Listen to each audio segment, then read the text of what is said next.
It's over 4,900 miles long, 60 plus tribal homelands associated with the trail. It runs through 16 states. 6,100 miles of auto tour route. It's just the way people access the trail. And it's got about 1,500 miles of designated water trails. The purpose of Lewis and Clark National Historic Trails is to commemorate the 1803 to 1806 Lewis and Clark expedition through the identification, protection, interpretation, public use and enjoyment, and preservation of the historic, cultural, and natural resources associated with the expedition. And it is important to us that we are able to engage with AIANTA on the trail. We're very pleased to partner, and it's an honor to work with Sherry Rupert, Sherry Bowman, Gail Gutschau, Lorraine Lewis, Hannah Peterson, Bruce Rettig, to bring tribal voices to the Lewis and Clark National Historic Trail experience at lewisandclark.travel. The value of cultural heritage to this project and to the visitors of the trail cannot be overstated. It is critically important to bring people together. And that is exactly what we're trying to do here with this project.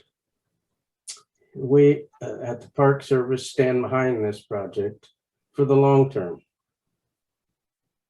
In fact, it's really an extension of a lot of the work that we have done on the trail. We have a history of providing platforms for tribal voices, beginning back in the bicentennial commemoration of the Lewis and Clark expedition, where Gerard Baker was the superintendent of the trail, and he helped to develop the Circle of Tribal Advisors, which advised the process of bringing tribal voices to the commemoration, bringing tribal heritage to the commemoration. And during the bicentennial, we had what was called the Tent of Many Voices. And it was a platform that allowed for completely uncensored speech to the public with regard to the Lewis and Clark National Historic Trail and the commemoration thereof. And so we're very proud of the work with the Tent of Many Voices. In fact, subsequent to the bicentennial, we developed the Lewis and Clark Tribal Legacies website that contains some of the Tom V tapes, as we affectionately call them. And we continue to work to bring more and more of what was presented on the stage in those tents, the words of people straight out of their mouth in a literal sense. More and more will be emerging as we work toward that goal. We also have developed the Honoring Tribal Legacies educational program, and a lot of content within the Honoring Tribal Legacies, and that project is going to be continued for a long time. There's also a great book that we helped with called Enough Good People. And in Enough Good People, it's really a model for how to engage tribes. So the geotourism project, sustainable tourism project, Lewis and Clark Trail Experience, is a continuation of that. And we want to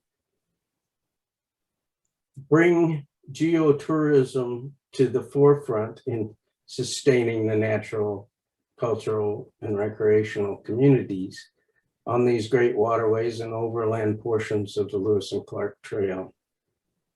This is our goal, and we are proud to provide this opportunity, which I hope you will all take advantage of. I thank you for your time and look forward to sitting in on this workshop. Thank you, Dan. And one of the things that we're doing is we're adding content to 2 websites, our nativeamerica.travel website and the Lewis and Clark.travel website. These websites will help visitors find your attractions and your businesses. The Lewis and Clark.travel is going to be doing a special promotional push in July. So we're trying to get as much content as we can from the tribes before that time. We're really excited. We passed our 100th conference call. Since we couldn't go out and actually meet people, we've held conference calls with a number of the tribes and tribal businesses. So we passed our 100th call just this past couple of weeks ago. And if any of you have attractions that you'd like to have us list on both of these websites, please give us a call. Or if you know of any businesses that should be on these websites, please give us a call. We will help you write your descriptions if you need it, or you can build your own site, either way. So I'd ask if some of you could just give us your names and where you're from, add it to the chat so we can sort of network with each other. I guess our co-workers are still having trouble signing on. The last I heard, they did get internet access, so now it's just a matter of getting their Zoom to come up. I guess they're having a little bit of difficulty there. So before we go on and add them in, could we hear from a couple of you about what's going on in your area? Do you have visitors coming? Are you open? And what kind of resources do you need? So Emily, I know that they visited your site recently, your food truck at Warm Springs. Do you want to say a little bit about what's going on there? So my name is Emily Courtney. I am part of the Warm Springs Community Action Team. I actually help manage the Painted Pony Espresso Coffee Shop. My goal was to hire and train 15 youth because that's been a long-term goal for me, is to educate youth on the local art, whether it's traditional or contemporary. But also, you know, kind of when I first started last summer, my boss just came to me and said, "Hey, do you want to run a shop?" I was like, "Okay." I don't know anything about coffee. I don't drink coffee. But we did have another tribal member that was a previous barista up there on Mount Hood. So she came in, she trained us all. But it's been going really well. We've been open for about 7 months now. I've been wanting to recruit more artists. They're starting to come in on their own because that's how kind of it's going word by mouth. It's everybody's locally has been saying, "Hey, you need to take your stuff down to," they say Emily's shop, but you know, it's more of Painted Pony. A lot of the girls here, I do have 6 right now. I did train 12 since October. And but not right now we have 6. It's been going really steady. The girls have been doing really great. Tourism wise, we've been doing really well. We're right on the Highway 26 on the main road through, going north to Portland and south to the Central Oregon Bend area, which is our most common travelers. They're coming from Portland, Seattle down to Bend, and it's been going really good. You know, when we first started, it was just a bit challenging learning a little stuff about, customer service, learning about, what do I need? Because I have no small business experience whatsoever. So I had to learn how to recruit vending, how to do all the spreadsheets of, everything that happens in the small business. I had to kind of learn it really quick. But so it's been doing really well. So yeah. And I do have, my background is my mother-daughter painting. What it really interested me in really wanting to run the shop, because I love artists. I love local art. That is cool. That one's within control. They have that set up. Do you mind managing that one? Lorraine, could you put yourself on mute? Sorry about that. They're trying to get set up. So that's pretty much I didn't really have much challenges.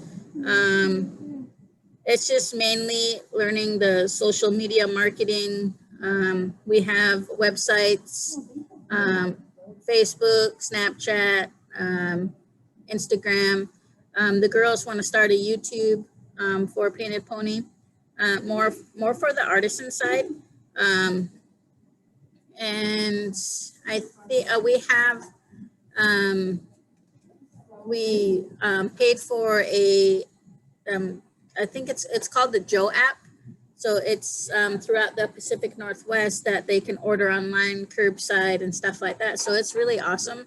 We were told that we were the first Native American group to register or go through that app. So it helps locally. It's just being able to try and get the numbers up on the Joe app, but it does really well. Well, thank you. Yeah. Oh, sorry. Thank you for sharing that. It looks like we're now back on. I see Sherry's smiling face. We're glad you made it.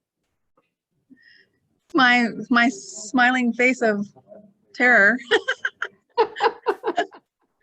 Yes, we're getting online here, and we had some difficulty getting on the internet, or actually onto this. That's one too.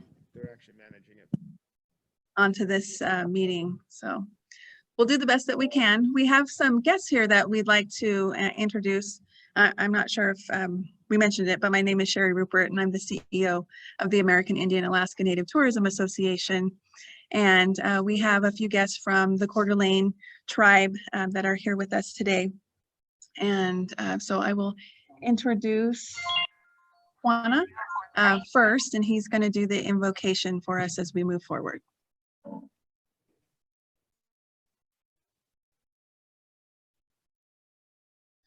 Hello, everybody. What time is it? Afternoon? Good afternoon. I'm going to say a short prayer this morning time. I guess I'll just virtually invite you or say welcome home. And if you just pray along with me this morning time, this afternoon time. Our dear Almighty, thank you for this day and life and living upon this Mother Earth. I just humbly ask for a divine blessing to come upon each and every one of my friends and my relatives, the AIANTA people, and the people virtually all across these lands that try to better their communities through tourism and through our native ways of language and culture and traditions, and just re-bless our languages, our cultures, our dances, that we want to persevere, we want to move forward, we want to help our communities the best we can, we want to provide jobs. So bless AIANTA and their purpose and their goals, and bless the leaders and the leadership, and bless each and every one of you here today. And I'll just say this humbly prayer to our Almighty God here at this time and His Son Jesus. Amen.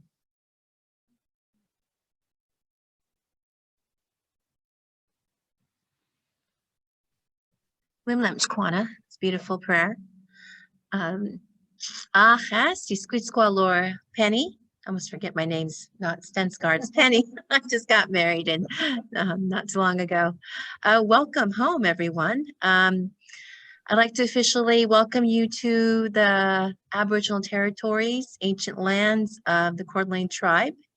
And we're very proud people, as we all are. We're all proud of our peoples and our nations, and we have a lot to offer and a lot to share. And I think cultural tourism is that an effective tool in that effort, towards that effort, as far as telling our story and also sharing our beauty in our culture and our identity, and also in our lands. And I think that restoration and conservation is so important, and that's good to share as well. And we found that through our cultural tourism program that our local people appreciate our stories and want to learn more, as well as regional and international and nationally. So we have a lot of work to do. And I think that it's very effective as far as communicating with people and sharing who we are, what we're about, why we do the things that we do, and that we can also enhance our gaming establishments. We can enhance our tribal efforts, and also help in regards to the conservation restoration for our lands and our waters, and preserve and protect our identity as far as our languages and our cultures and our activities that we do within each of our tribes. So I really do appreciate AIANTA's efforts and all that they do and all that they represent. They've been effective vehicles as far as providing technical training and helping us with our efforts and helping all of our nations to come together and work together to collaborate. We're doing some amazing things as tribal people, and I look forward for many opportunities to meet with each and every one of you and working with you and working with AIANTA. So welcome. Thank you. Lim Lemsch. Thanks for being patient with us. All right, we're on a roll. Where are we, Gail, in the agenda? We've we welcomed and asked people to sign in and share where they're from. And then Dan gave an overview of the National Park Service and our partnership. And we were just starting to share some of the businesses. So we just went through one, and so now we're up to you. Everyone, I'd like to introduce our CEO, Sherry Rupert. She will be moderating the program today. She has nearly 2 decades of executive level experience managing and promoting Native American tourism. Prior to her role as CEO, she was president of AIANTA's board and was instrumental in our work with Congress to pass the Native American Tourism and Improving Visitor Experience Act, and works closely with the federal partners that are named in that act.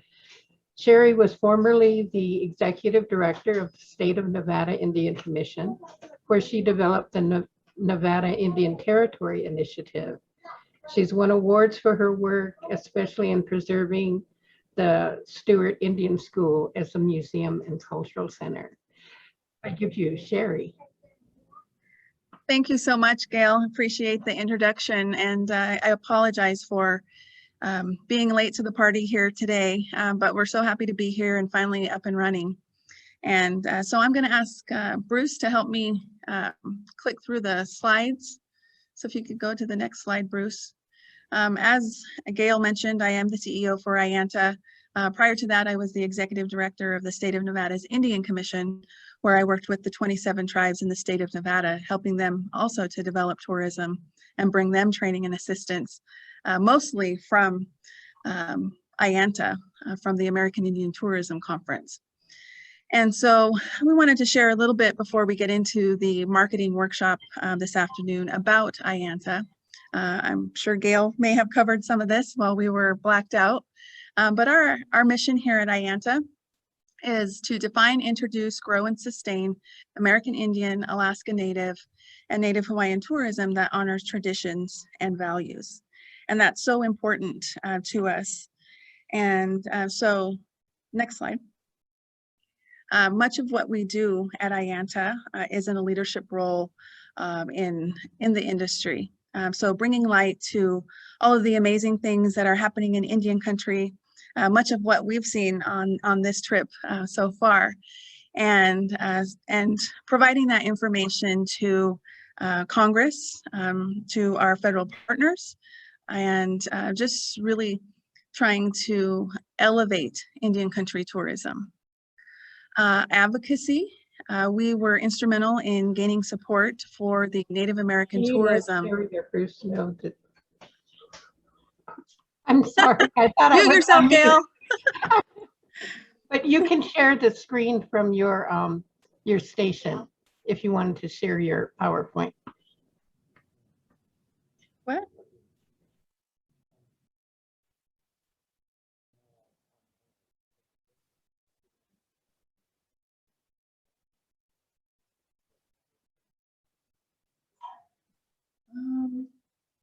So Bruce is telling me that you guys are just seeing a very small screen.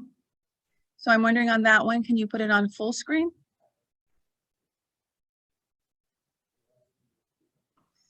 So I'm just going to continue to talk while they fix this. So the Native American Tourism and Improving Visitor Experience Act was an act that was put into place in 2016. And so we worked really hard across the country to gain tribal support for that act. And what it does is to coordinate the federal agencies that have tourism authorities and asks them to include tribes into their management plans and to provide access for tribes to funds that could be used for tourism. We also have many partnerships and we really couldn't get our work done without those partnerships. And we're always looking for new ones.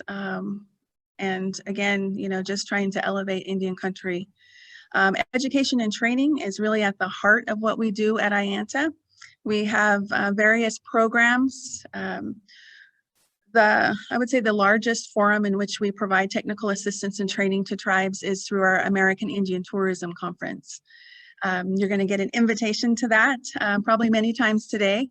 That's going to take place October 25th through the 28th in Fort McDowell with the Yavapai Nation at their Weekapaw Resort and Casino.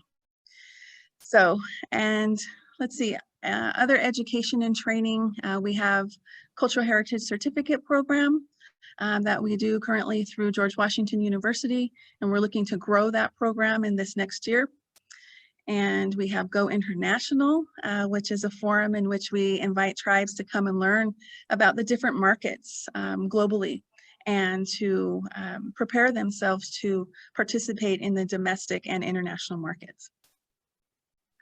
We also have our webinars, which have been online, and we had, I believe, 17 last year, and I don't even know what the count is this year. We're doing probably 2 to 3 webinars a month, and that has been really great during the pandemic to be able to provide that information, even though we couldn't be in person. Visitor outreach program, and that's this beautiful photo here of our pavilion at ITB Berlin. We go to travel trade shows, both domestically and internationally, and this one is actually in Germany. Thank you. In Germany, and so we train the tribes that are ready to go into the international marketplace about the market that we're going into, about the show, how to schedule appointments, what is your elevator speech going to be like.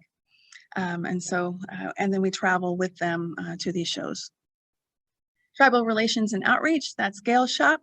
Her and her staff do a really great job of reaching out to the tribes and finding out, you know, the newest and the latest of, you know, what's going on in the tribal communities and what they're willing to share.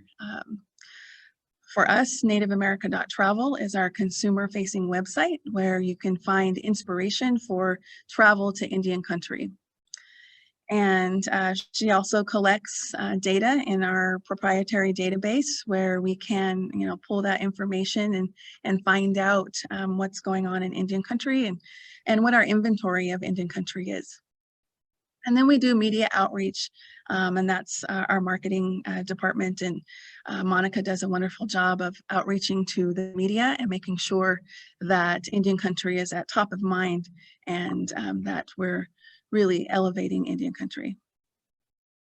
Next slide. Okay, so this is a graph, and it is the top international markets to Indian country from 2015 to 2019. And although China remains one of the top markets for the visitors to American Indian communities, a sharp drop in Chinese visitation in 2019 largely contributed to the overall decline in overseas visitation to American Indian communities. This decline in Chinese visitation reflects a larger nationwide trend, with overall leisure travelers from China to the US dropping by 10% from 2017 to 2018, with an additional decline of 5% from 2018 to the first half of 2019. Next slide. Another graph here, and I'd like to point out the dramatic decline of total travel and tourism exports in 2020 as well. It's not actually on this graph, but we'll see it when we get the stats for this next year. AIANTA began international outreach, our international outreach program in 2007, it looks like there, and you see the increase as we we're doing the outreach to those travel trade shows, and you see that increase there. And it's been pretty steady over the last few years, and we're hoping through trainings like this that we'll be able to help tribes to bounce back that much more quickly after the pandemic. Next slide.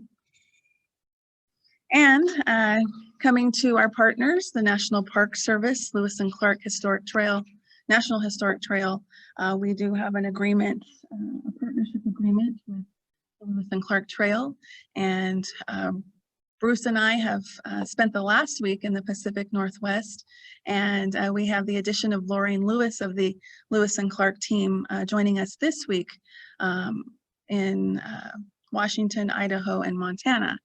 So we're going along the Lewis and Clark Trail and meeting with tribes, tribal leaders, their enterprises, their casinos, and just getting a good feel for what's out here and encouraging them to participate on both AIANTA, NativeAmerica.travel, and Lewis and Clark.travel.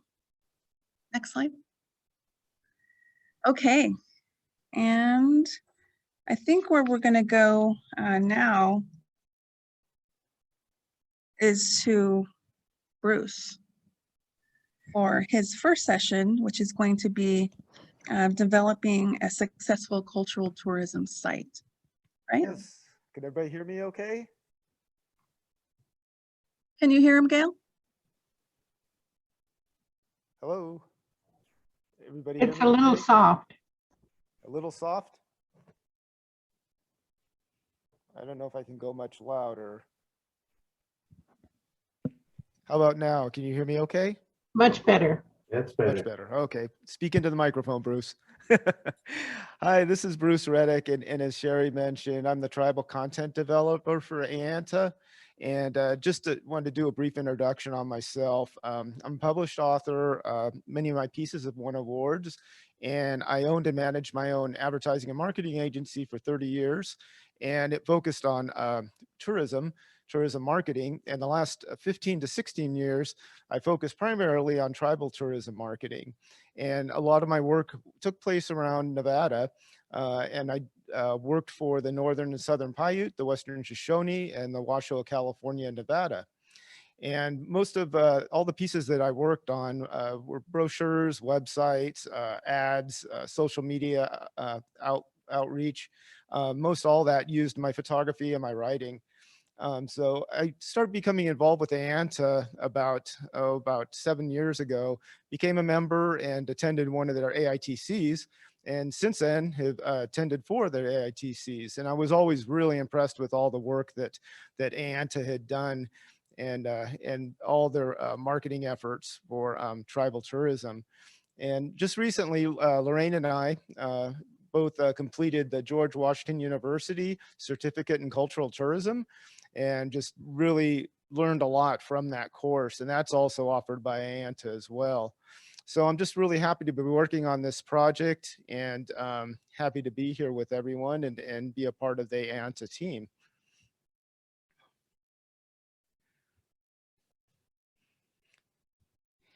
And just a quick overview of our team. Of course, it's led by Sherry Rupert, who you just heard from. She's our Chief Executive Officer, and she keeps tabs on everything that's going on with the Lewis and Clark project and the outreach, tribal outreach.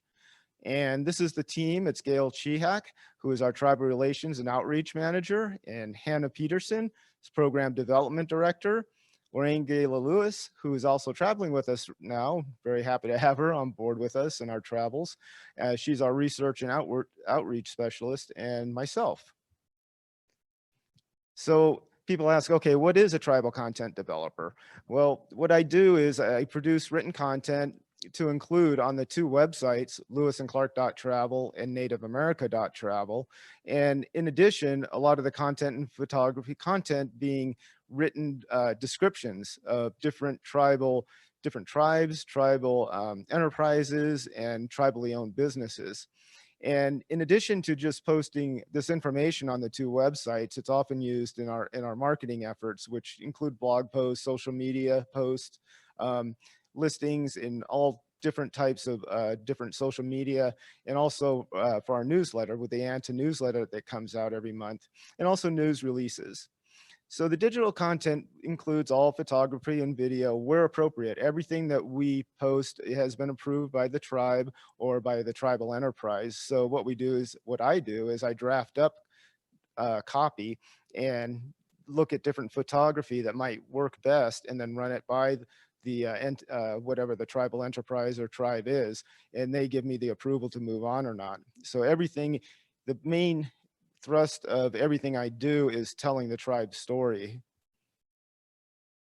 Right now, a strong tourism website is one of your most important marketing tools, especially now. It always is, and I always believe that. It has the largest return on investment. Right now, with everybody looking at where to go and getting out there, and things are loosening up and opening up, they're starting to make a lot of planning trips. And I even noticed several websites that I monitor statistics on. All last year, the viewerships went way up. People, even though during the lockdown, they were already planning. They want to get out there once it's open. They want to get out and travel. So now is the time to really get your website up to speed. I'm just going to take a few moments to go over a couple important website elements. And these are just all kind of the building blocks of a good website and what looks good to me. We've all been to a website where you hit the home page and you go, oh, this isn't really what I'm looking for, or you can tell it wasn't put together very professionally, and you bounce right out. And in fact, that's called a bounce rate, and that shows up on the statistics when you look at your analytics. If a person bounces out right away, they're not finding what they're looking for, or that the website just doesn't draw them in. So these are some of the elements. First thing is visibility. How do potential visitors find you? And I noticed this with a lot of organizations. We were looking at Travel Oregon, and also at Travel Nevada, who I do a lot of work for as well. They have an industry resources website. You'll see that on the right-hand side. This is Travel Oregon's industry resources website. And then on the left side is their tourism website. So the industry resources one on the right is made for all their partners, all the different entities they're promoting within Oregon. And then on the right, those are for visitors, people that are interested in traveling to Oregon. They have two different missions. So many organizations are like this, AIANTA being one of them too. Their industry partners website is aianta.org, and then their tourism site is nativeamerica.org. Same with the Washington Tourism Alliance. They have the Explore Washington's Backyard. You'll see the really cute picture of the kids on the right-hand side, a photo that really draws you in. And then you have on the left-hand side, the Washington Tourism Alliance, which is where all the partners can get information, marketing information, and updates. Now, maybe you don't have 2 sites, and can you get it all done with 1 site? Yes, you can, but make sure that you know when visitors go to your site, they know exactly where to go to get visitor information. And here's an example with the Red Cliff Band of Lake Superior, Chippewa. When you click on their homepage, it gives all the tribal government information, department and services, community, but it also, I circled there in red, or kind of boxed in red, visit us. So when visitors go to that page, they know to click right on that, and that'll bring them to a tourism related page. So that's really important. So when somebody lands on your page, it isn't all business, that if you want to promote your tourism, that there's an easy way to get to that information. Navigation's a big thing. That design should be really easy to navigate. We call it user friendly. When somebody lands on a website, they want to be able to get to the information quickly. We've all gotten lost. I call it going down the rabbit hole, where you're trying to find something and you just keep going deeper and deeper, and pretty soon you're lost and you bounce out of the website. Good navigation has a hierarchy where you can find whatever you're looking for very easily, and you should always know exactly where you're at. Here's an example from the Confederated Tribes of the Umatilla Indian Reservation, and you'll notice in the big teal box it has a Learn More button, so you can click there and very easily get to tourism information. And then has really nice navigation up on top in that black bar, very easy to get around in all the different pages. And there's a fine line between an interactive menu and one that can just be totally annoying and get too complicated. So, our suggestion is keep it real simple, keep it real clean, and just make it very user friendly. Visual design, of course, that's always really important. When you first get to that homepage, what draws a visitor in? Here's a really nice homepage example from Discover Navajo. You see the great, beautiful geologic outcrop here, rock work, I mean. And then you'll also notice a big yellow arrow right up in the upper right that says start here. So they kind of guide you right through the website very easily. And the statistics show you have about 1/10 of a second to impress your visitor potential customer. And that's kind of a guess, but basically, yeah, when somebody lands on your page, they don't see what they're looking for, they bounce right out again. So if you have something that draws them in, a nice big visual like this helps a lot. And nice clean graphics. Don't go too overboard. I'm more of a minimalist when it comes to design. I just like it real nice and clean and functional, but also attractive. And I think photography does a lot in helping those efforts. This is a real nice site, Traditions Gift Shop in Lewiston, Idaho here. Real clean, simple, nice big greeting up front. You'll see the navigation, very easy up on top, nice white letters, and of course a very engaging photo, just a beautiful photo there. So this was a great example of good design. Three Chiefs Cultural Center, this is also a nice one that we found. Museum and gift shop, right when you land on it, you know exactly where you're going and what you found. The navigation up on top, education, just a lot of different information there. Museum, gift shop, events, staff, and visit. But what's also nice with this one is it has a rotating photo up on top masthead, so you'll see it rotate throughout all the different things that they have to offer, like the Three Chiefs Culture Center gift shop. And then it gives history. It talks about the past and the cultural aspect. So it covers a lot of ground in throughout these mastheads, which is really nice.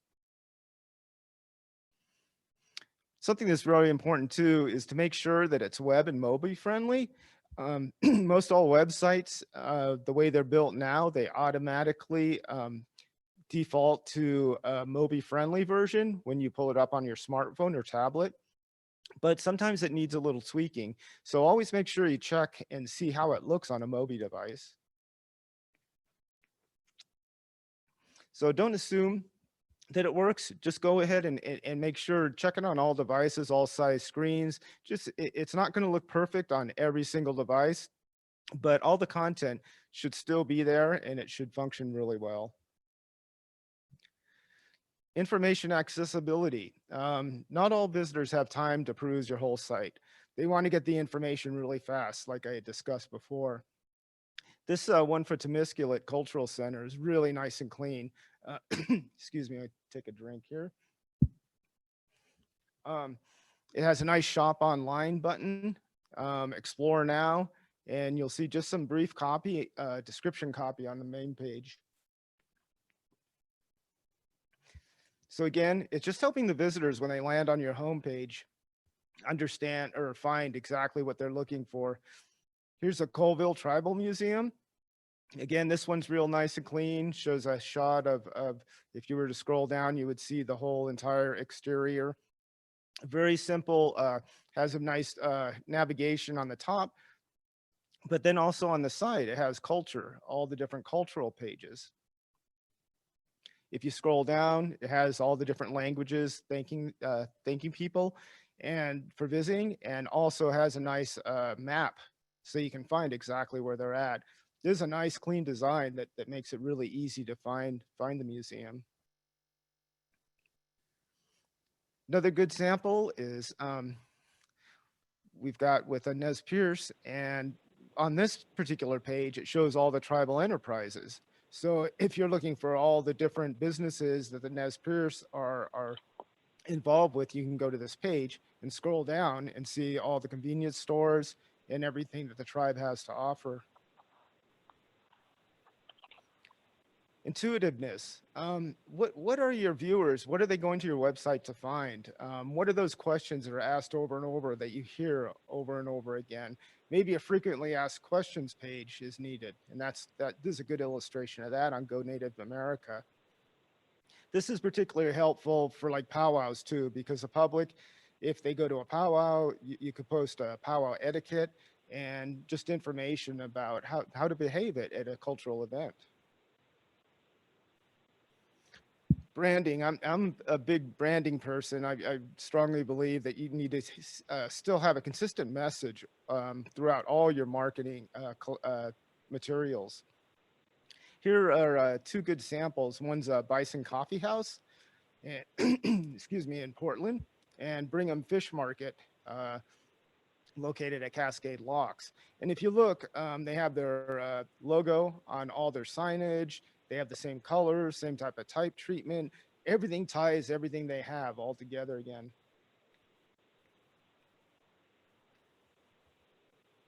Interaction. You want to engage your visitors when they go to your website. Again, you want to hold their attention. Here's a very nice visual design here, and you'll be careful, not make it annoying or overworked or over designed. Again, this has a real nice, clean look. It's gonativeamerica.com, and very strong visuals, the silhouette, and then historical photos as well. It all works together to help pull the viewer in. And remember, your website, it's more than just a place to find information. You can also gather information, and you can gather information from your visitors by putting in different, asking if they want to sign up for a newsletter, sign up, or possibly have a contest, enter to win. There's just so many different ways that you can try to mine and get some information from your visitors. And that will help you tell what they're looking for and what they want to see from your product.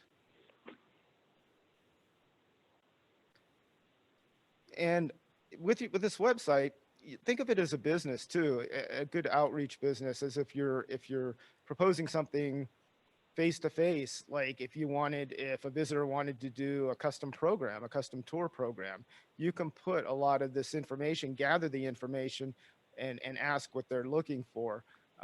Be Native Tours, Chickasaw Nation, it features custom built one-day or multi-day itineraries. Itineraries are really big, and that's what we're building up right now on nativeamerica.travel. We're trying to connect different tribes together to where if a traveler is going around, they can spend several days going from tribal location to another, and helping the economies of all these different tribes along the way. But people kind of want to look if they might have a week. It's like, what can I do in 4 or 5 days? Or if they're just coming through very quickly and they only have a day, what can I see in a day? Itineraries can really help that out. Hopefully, if you build the larger itineraries, that will help make visitors stay more than a day or two and help visit your hotels as well. So yeah, and again, offer single or half day programs.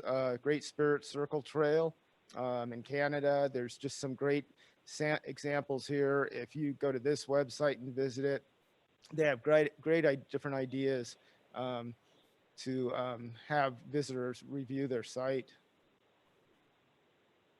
Page content. Now that's really important, and that's a lot of what I do, is to try to build content on all the pages. The old buzz phrase was content is king. And what that means is if you have good relevant content with an emphasis on relevant, you don't want to just write any copy or load it up with too much copy. But each page gets scanned by browsers like Google, and it looks for really good, strong, relevant copy that people are looking for, and that your website's supposed to be projecting.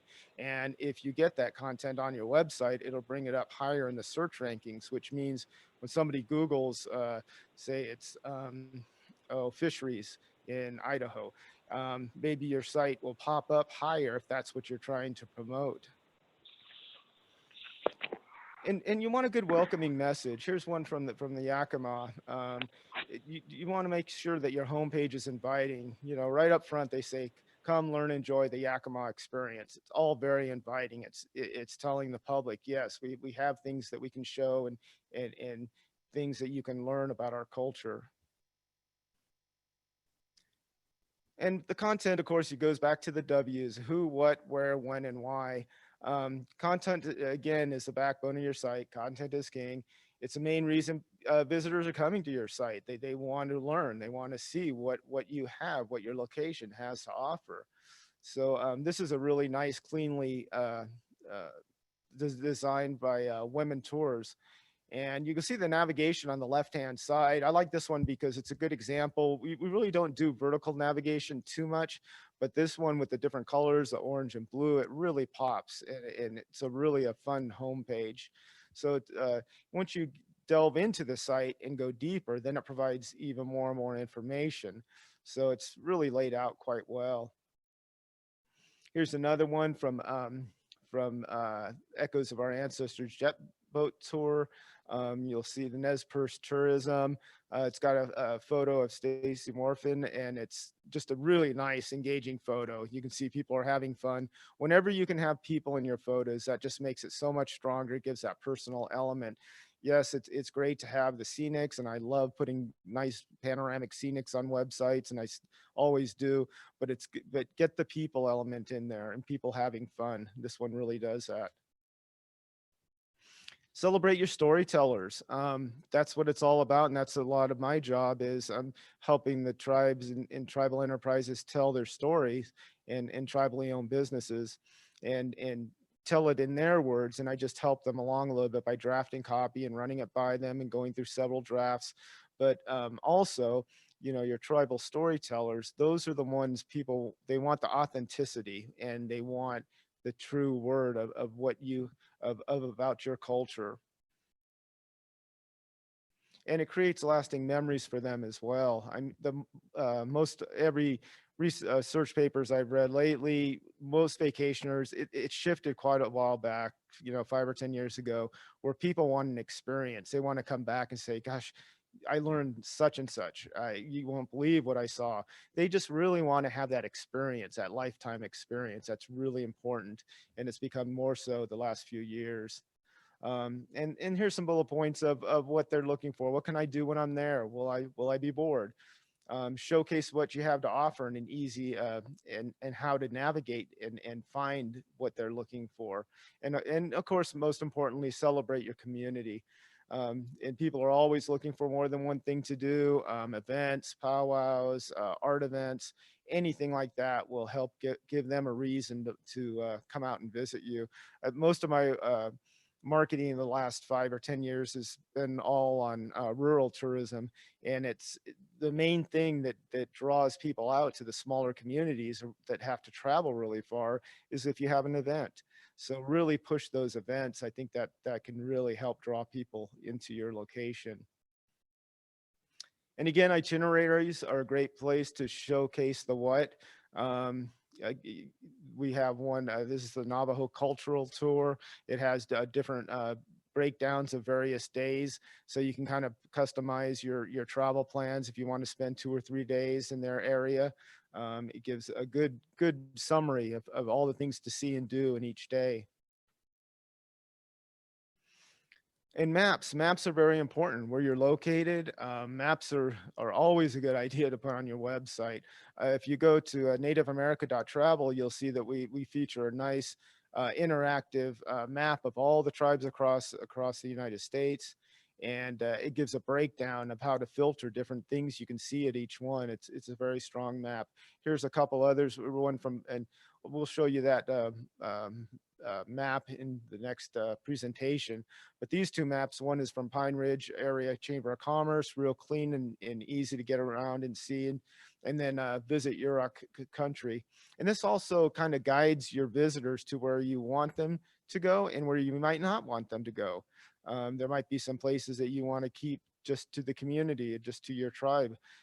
So those are the places that are off limits. The proximity to major international airports is really important, especially for the international traveler. They want to know, okay, when I land, how long is it going to take me to get to your location? How convenient is it, or how long might it be? You know, some of the international travelers don't mind going traveling a little bit farther if what they're traveling to is something that really draws them. So this giving information about how far you are from major arteries of travel is really important. Humboldt, California's Redwood Coast. You can see visitredwoods.com. It gives all the different distances from airports. And also another thing that's also good to do is possibly tell when's the best time to visit. With a lot of the rural work that I've done in the past, like Nevada, it's a high mountain desert. The winter time isn't the most ideal time to travel out there, but there are things to see and do. But just let them know about what goes on each part of the season, and maybe have a calendar. Is really important. We usually put calendars on all of our websites, but if you can give a sense of seasonality so they can kind of get an idea what the best time to visit is, peak seasons or maybe non-peak seasons. Lots of times autumn, the kids go back to school, there's less traffic, but it's the most beautiful time to visit an area. I know Lake Tahoe gets like that. Most everybody starts to leave, and it's one of the prettiest times of the season. So a lot of visitors are looking for that as well. Most importantly, why? Why should they come out and visit at your particular location? But first, let's take a real quick look at why people travel. You know, they travel for a lot of reasons. Right now, they just want to get out of the house and get away from that monitor and get out there and see some new things and get some breath of fresh air. We've all been through a lot. But basically, in most times, it's just to avoid burnout and to travel with friends and family, to see new sights.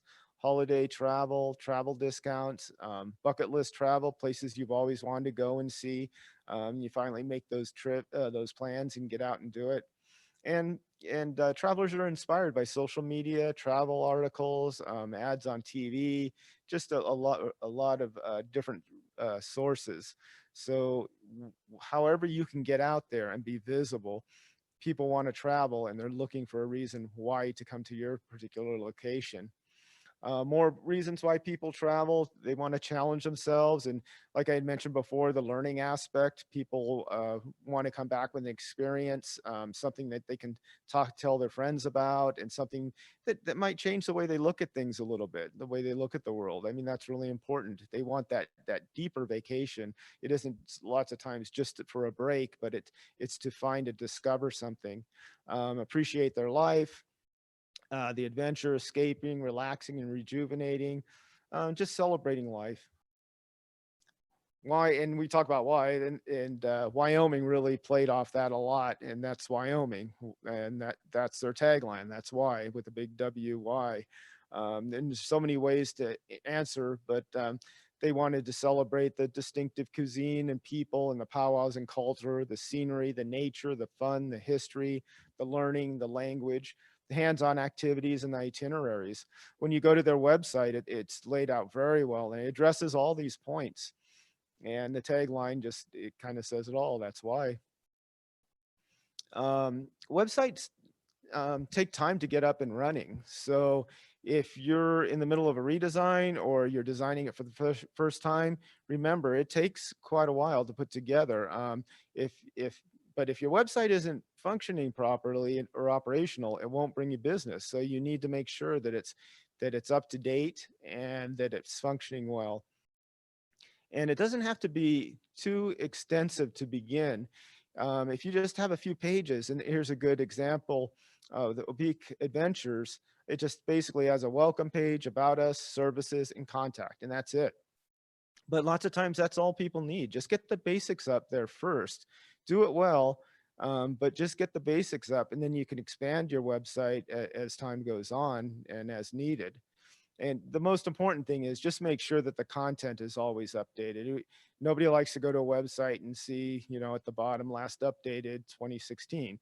They want to make sure that what information is provided on that website is accurate and up to date.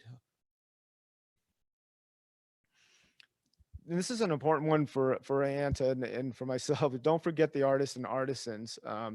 The artists draw in so many visitors, and it really is another voice for your culture. And there's so many great tribal artists up and down this region. Here's Crow's Shadow Institute of Arts. We visited that just recently, and it was just it was so neat to see tribal artists and see how they could do an internship there. And if you could just it's so important to celebrate the creative side of your culture.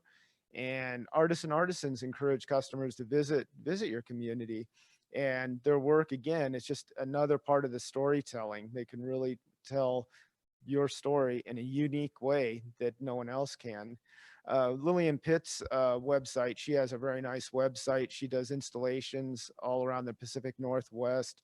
If you look at it, it provides just a lot of information. It has a few quotes by Lillian and how she came to create a lot of these installations. And people want to know about the artist. They want to know the person behind the art.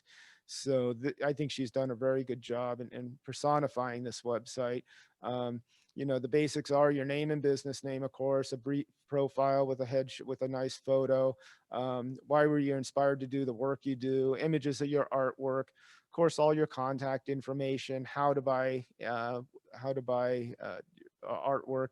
And again, these are things that the individual artists can do, but if the tribes can also help promote by providing links on the main tribal page to the artist websites, that helps immensely. And just tips on what to see and do in the community when people come in to buy artwork. Okay, that's the end of my first presentation, first of 3. So thank you for hanging in there. And as Sherry said, we apologize for the late start. We're starting this hybrid system to where we have physical and still Zoom participants, and added an extra little wrinkle today, but I think we're up and running. So thank you. Thanks, Bruce. We appreciate that. All your great tips on websites. So are you ready for the next one? I believe he did earlier. So we'll go on to the next session. Up and running. My voice was giving out at the beginning there, so I apologize for that. I'll be drinking a lot of water on this one. And it's only Tuesday.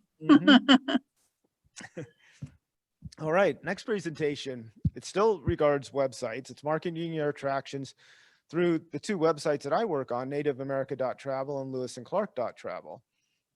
And I'll go through the background of each one, but we'll start with nativeamerica.travel first. And nativeamerica.travel is Indian country's first destination website.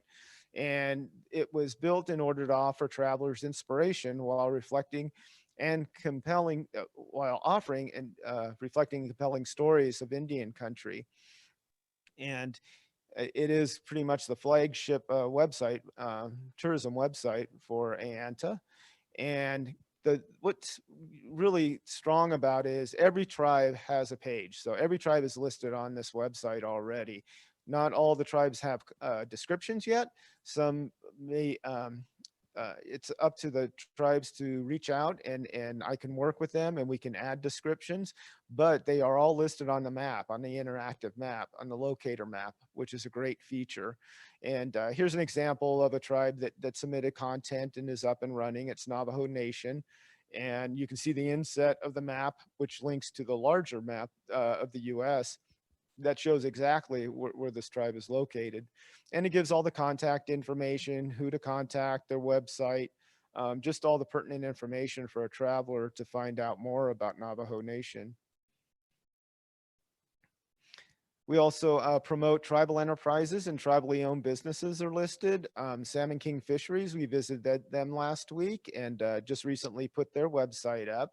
So any tribally owned business we put up there to help promote their efforts. And museum and cultural sites. Of course, that's the main qualifier for being on the website. It needs to be a tribal cultural type, either business or tribally owned business or tribe itself. The museum at Warm Springs, we visited that as well. And we have all their operating hours. And again, now is a really good time to get this information out because people are wondering, okay, what's open, what's not open? What are your hours? Are there any restrictions? We can update these on the fly. Once the content's on these web pages, it doesn't mean it's there forever. You can change it. It's very easily to update and keep current information. Again, you want to make sure that the public has accurate information. Confluence at Cape Disappointment State Park, we visited there last week as well. We've been putting a lot of time on the road. Another strong page on the Confluence project does a lot of work around this area, and so this is has a lot of cultural significance. Stewart Father's Day powwow on nativeamerica.travel. That's events and powwows. It doesn't have to be just a powwow. We'd like to have as many powwows listed as possible, but just any event. There's a lot of art shows. We can list all these on nativeamerica.travel and help you promote it. And again, all these listings are free. So this is a great opportunity for tribes to reach out and really get the information out there. And we'll help with a lot of the legwork. Artists and artisans, again, just pushing the arts. Here's the Northwest Native Expressions Art Gallery. Good, again, getting good vivid photography is very important. Make sure if you can just get out there and get photography, or if you have a photographer on staff, or if it's an art gallery, you might have a connection with an artist that can help you out. The site covers 12 different regions, and you'll see them on this map. It's Alaska, California, Great Basin, Great Plains, Hawaii, Midwest, Northeast, Northwest, Rocky Mountains, Southeast, Southern Plains, and Southwest. And you'll see how it's all laid out across the states there and how it's divided. Here's an example of the Northwest page. Towards the middle of the page, middle to bottom, you'll see a big orange banner on these pages, and you can click on that and see all Northwest experiences on a map. And this is the interactive map, and this was what I was kind of talking about before. You can see how the four big features are experiences, attractions, accommodations, and then the tribes. And you'll see those little buttons next to each one. You can click those on or off, and that way filter the map. So if you don't want to see everything all at once, if you want to see just the tribes, you can just leave the tribe button on, and it'll show just those locations. And then you'll see the breakdowns there too: sports and outdoors, arts and culture. We take all these different aspects into consideration when you're building a page. So people can find exactly what they're looking for. So that's part of the submission process that really helps in building these pages. Here's an itinerary example on nativeamerica.travel. And again, I was talking about how important itineraries are. This is a Discover Native America Pacific Northwest Tour Part 1. There's 2 parts. This shows the map where you can wrap up through the Pacific Northwest out to the point. And then it has the little flags or pins along the way that show sites of interest. And when you click on each one of those pins, it'll take you to a page and describe exactly what there is to see. So again, this kind of goes back to the first presentation of making it very user-friendly and making it something that people it can be a strong tool that's easy to use, and they can find exactly what they're looking for and help plan their trip. There's also a booking widget, Fair Harbor, on the website, and we've had several people ask us about booking. So this is something that we can provide more information on. It's up to the user to set up an account, but it's something that can be tied into the website and could be really a real strong asset for an enterprise. So there's 2 ways to create a site. The one is, if you look at the bottom of each page on nativeamerica.travel, there's a link found at the bottom on each and every page. So all you need to do is go to that, manage your tribe page, and it'll bring you to a page where you can sign up and create an account. And so you can manage your own page if you don't need the help, or if you happen to have a marketing team or marketing person that can plug in all the content. You can manage your page yourself and have complete control. Or if you need help, of course, I'm here to help. So just reach out to me. My email is there, brettig@aianta.org, or just fill out the information on the Contact Us page. Reach out to us, tell us if you had questions before you would like to get a page moving. We can answer any questions. We can set up an appointment or a call and kind of discuss what you want to feature, what you don't want to feature. And I can draft something up for you and run it by you, and we can go from there.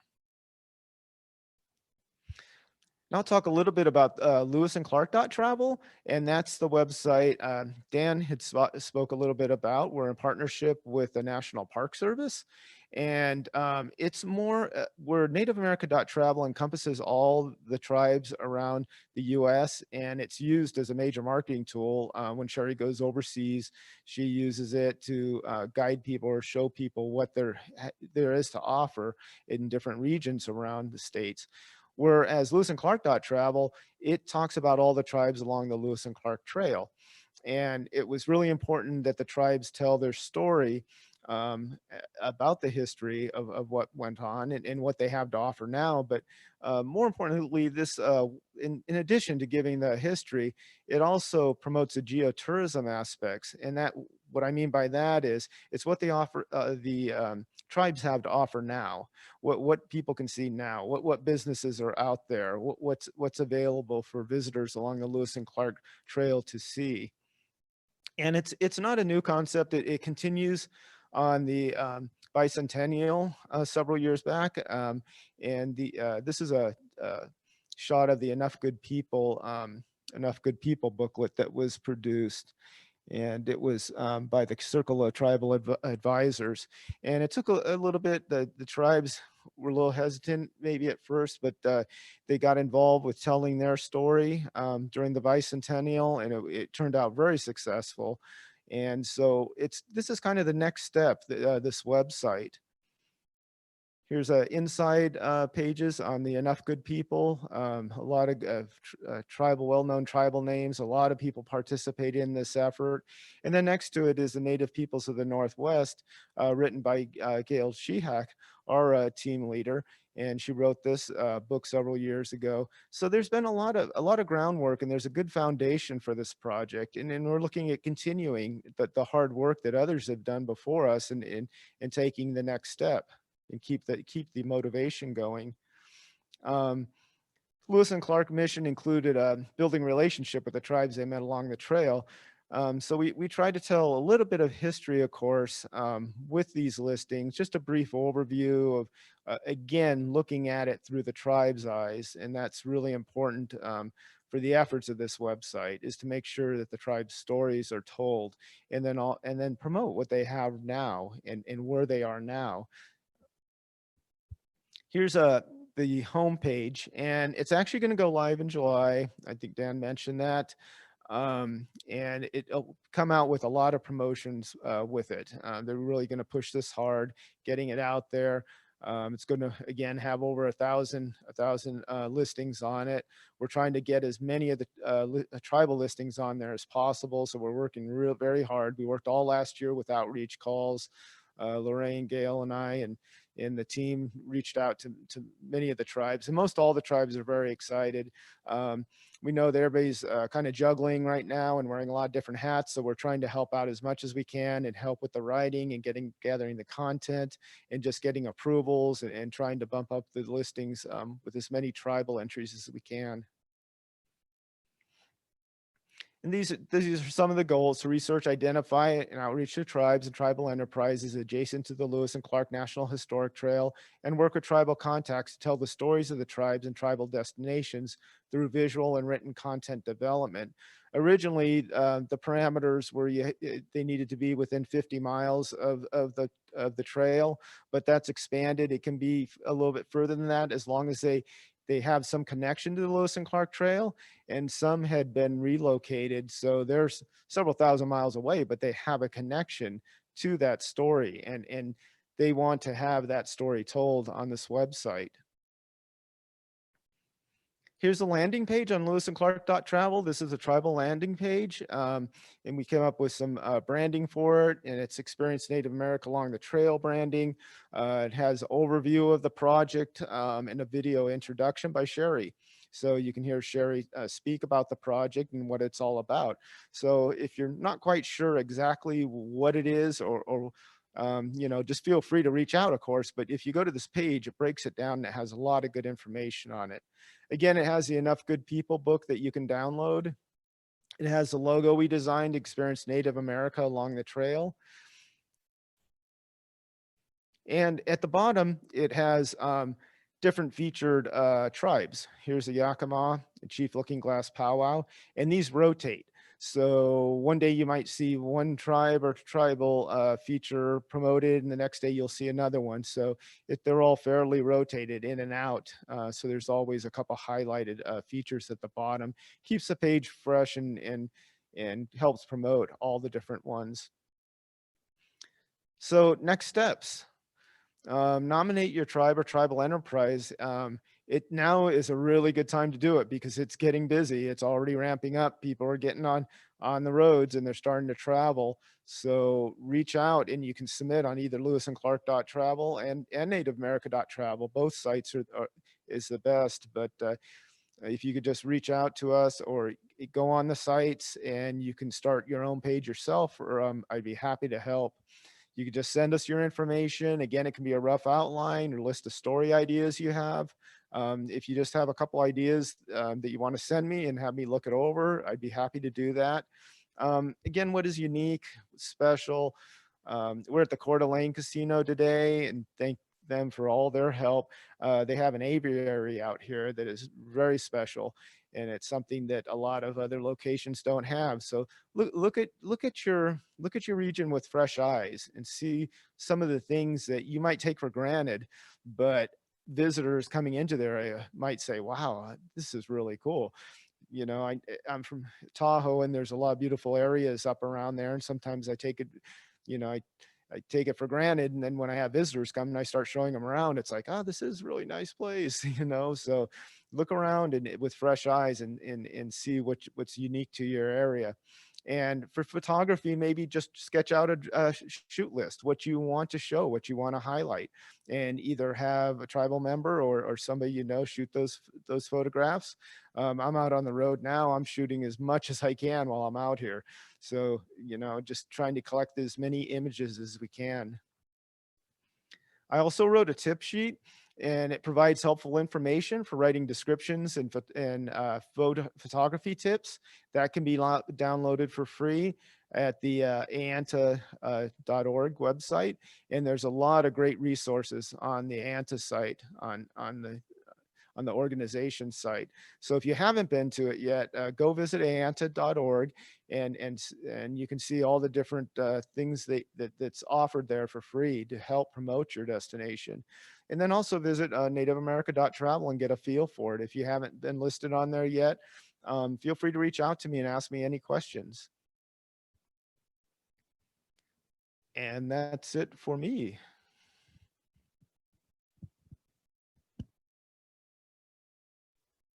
Okay, I don't know if that's it for you, Bruce, but you get a break. Okay,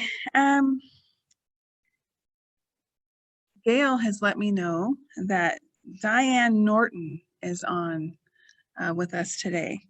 And Diane is from Idaho Tourism. And Diane, would you like to say a few words? I sure can. Thank you for inviting me. It's great to see the people on the screen, and I don't know who is in attendance at the Coeur d'Alene Casino, but I love that place. It's a beautiful place.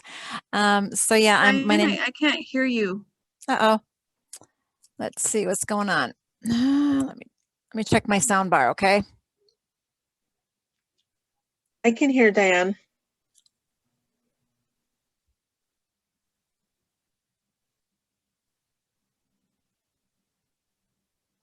Can everybody hear me okay? Yes. Yes. Oh, Yes. perfect. Yes. Could be maybe the headphones.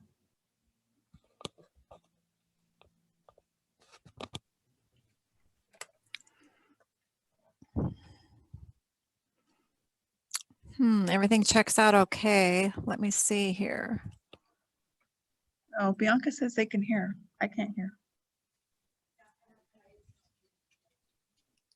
Sorry, Diane, just keep talking and just wave at me when you're done. Okay. I love it. Okay. I can do that. Yes. Well, thank you, Sherry. I appreciate it. My name is Diane Norton, and I'm the Idaho Tourism Manager, and I oversee a staff of 6. And we promote Idaho domestically and internationally. And so we are charged with the tourism marketing for the state of Idaho. We do quite a bit in both arenas. And first, I just kind of wanted to give you a little Idaho Tourism 101. I'm sure a lot of you are familiar with this, but it's kind of fun to hear the kind of the stats and things about Idaho tourism.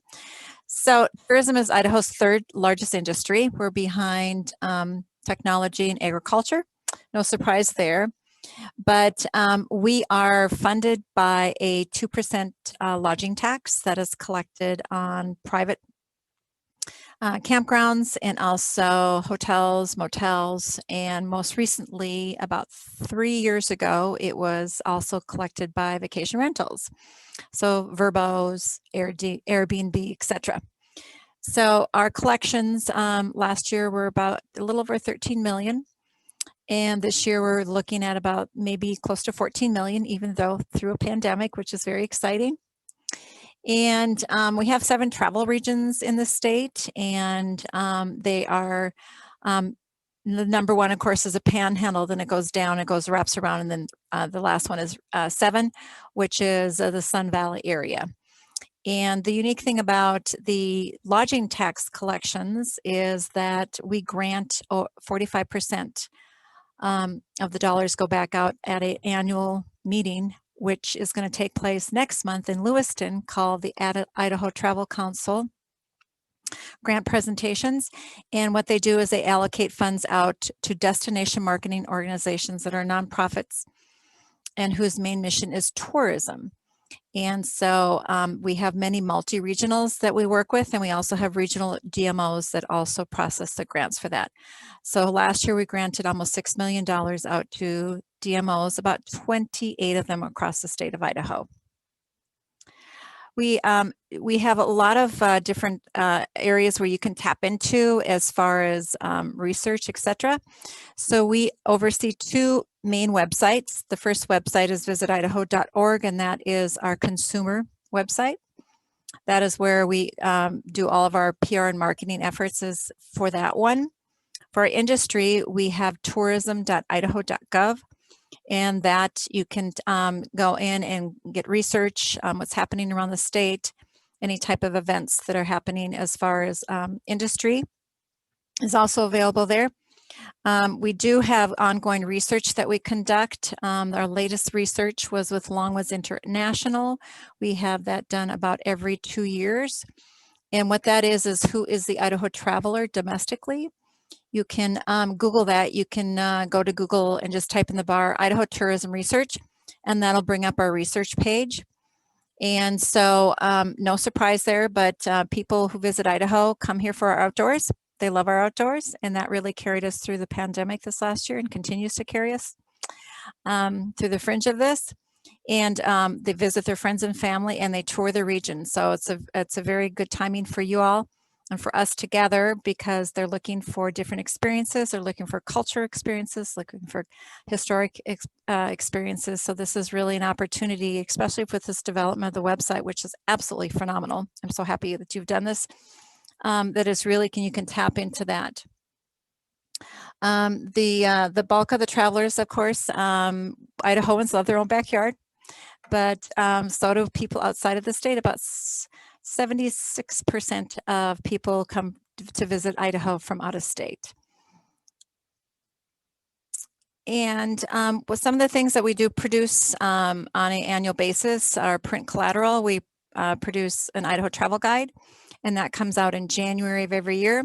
And we also produce a new piece called the Idaho Roadsider, which is the 31 scenic byways that are featured in Idaho.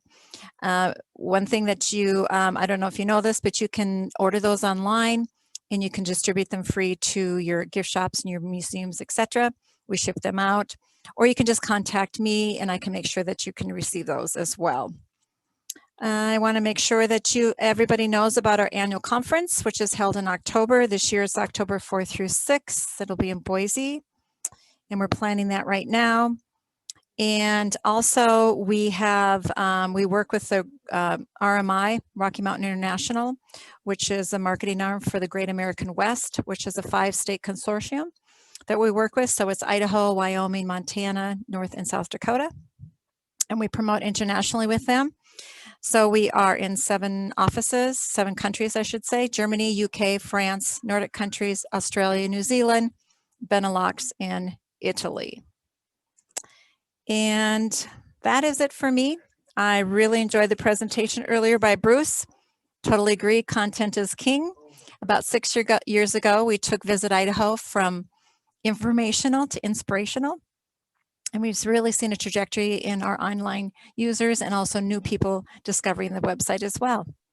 So please let me know if you have any questions. You can Google me as well, Diane Norton, Idaho Tourism, and my contact information will come up. And if you do have any questions, please let me know. I know that the group here on the Zoom can probably post them in the chat, but I don't know how you want to handle the questions for the audience that is up at the Coeur d'Alene. But hello to Stacia and Dee Dee if they're there. There's And Dee let me know Dee. Hello. Missed your face. Oh, nice to see you. Nice to see you. Well, thank you so much, Diane. We appreciate you.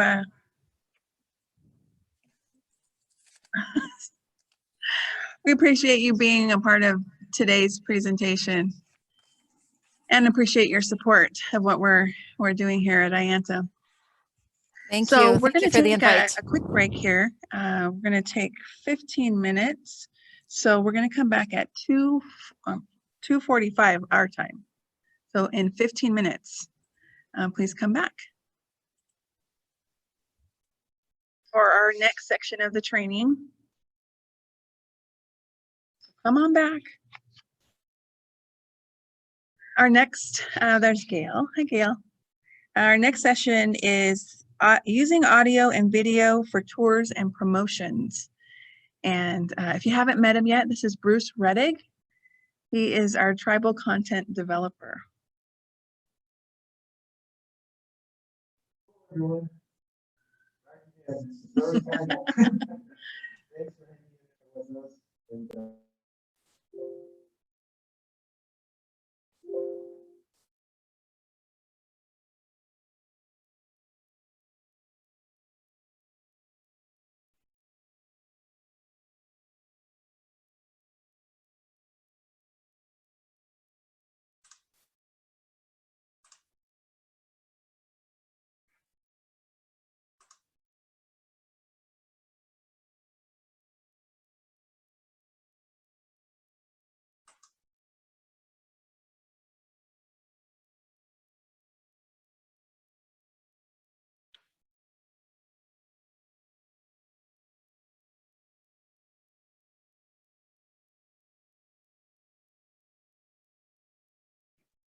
Bruce is fixing the sound. Hear me now, Bianca? Can you hear us, Gail? Not really. It's kind of muffled. Yeah, Gail, can you hear him? no, She said no. it's still really low. Really low?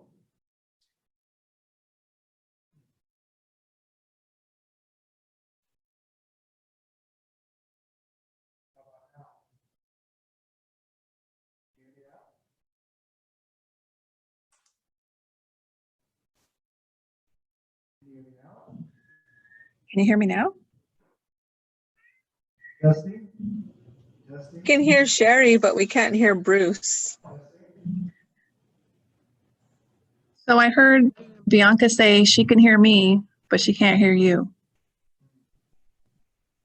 So is it the same issue on the computer where you turned it up and then we could hear?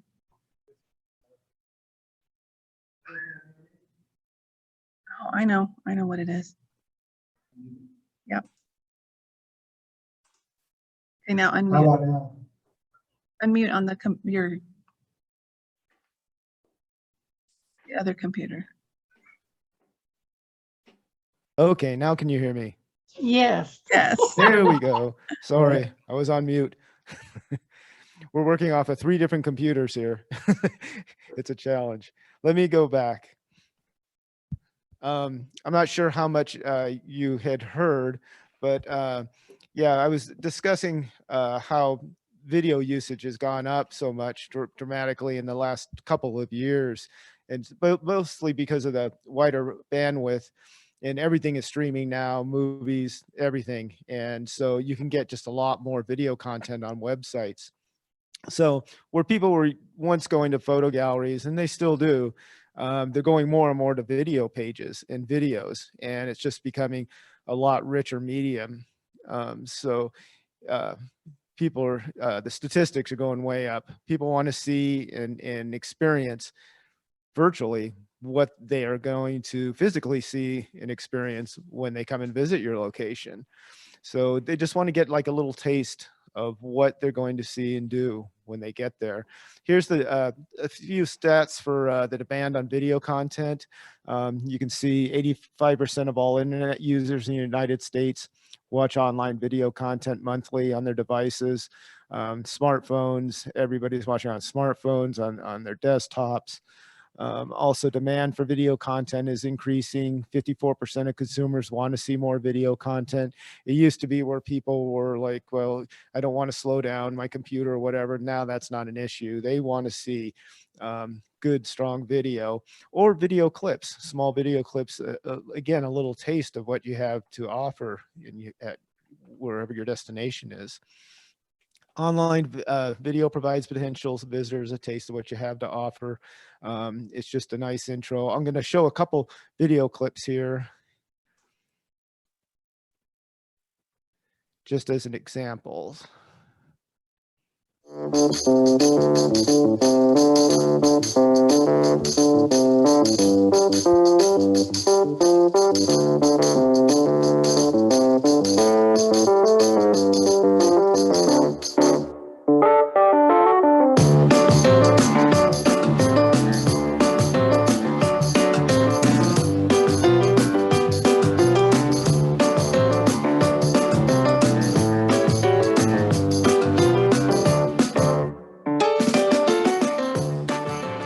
We're standing at the Bison Coffee House in Portland, Oregon. I wanted to be a coffee house that serves native roast. So when I first opened, there wasn't very many that roasted their own on reservations. And because I feel like we've been colonized off of for so long, I wanted to be able to give back and give them a place where they could serve their coffees. I have 3 different native roasters that I do carry. One out of New York, which is our Native Coffee Traders. One is out of Sparks, Nevada, which is our Star Village, and Spirit Mountain, which is on the border of California and Arizona. With Spirit Mountain, we created the blend, which is the MMIP, the Missing Murdered Indigenous People. We just did that one in December of 2019. So we have a range from dark, light, and medium. We also do our own baking here, so we do have pastries that you can get with your coffees. I worked in coffee for quite a few years before I decided to open my own coffee house. Prior to that, I was going to school to be a dental lab technician, and I found out I was sick because I was a stage 4B cancer. So I went back to my reservation and went for treatment. While I was sick, I had this dream of this really big bison, and he kept trying to get close to me. And every time I would go away, it was like he was drawing me back to him.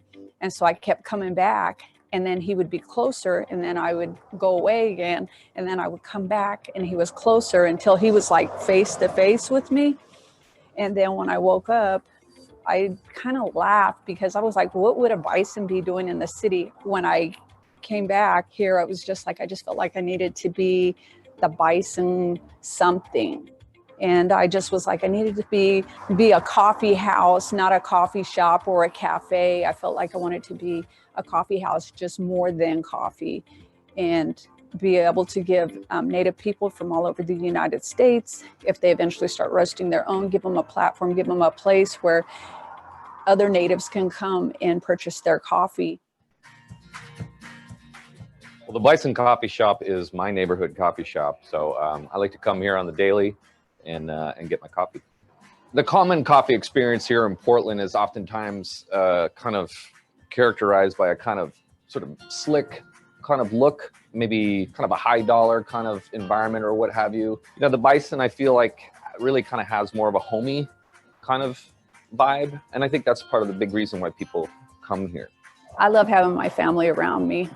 My daughter works with me, so she's my manager, and my little brother works for me. My nephew works for me. A couple part-time employees. My mother is also, she works for me. She's my accountant. I think having my own coffee house and representing Natives in a positive light gives our people a place where they can come and be proud. Eventually, we are going to roast our own coffee, and we would like to take it on the road to the different reservations on the Powwow Trail.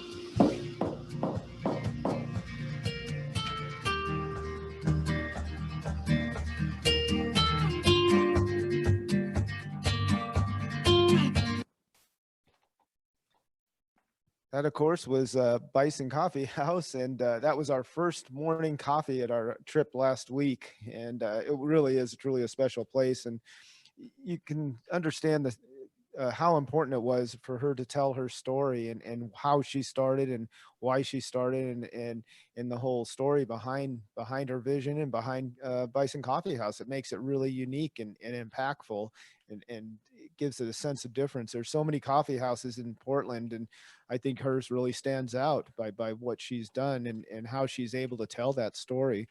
So I think that video works very, very well. Online videos engage potential visitors, and increases our website and social media reach.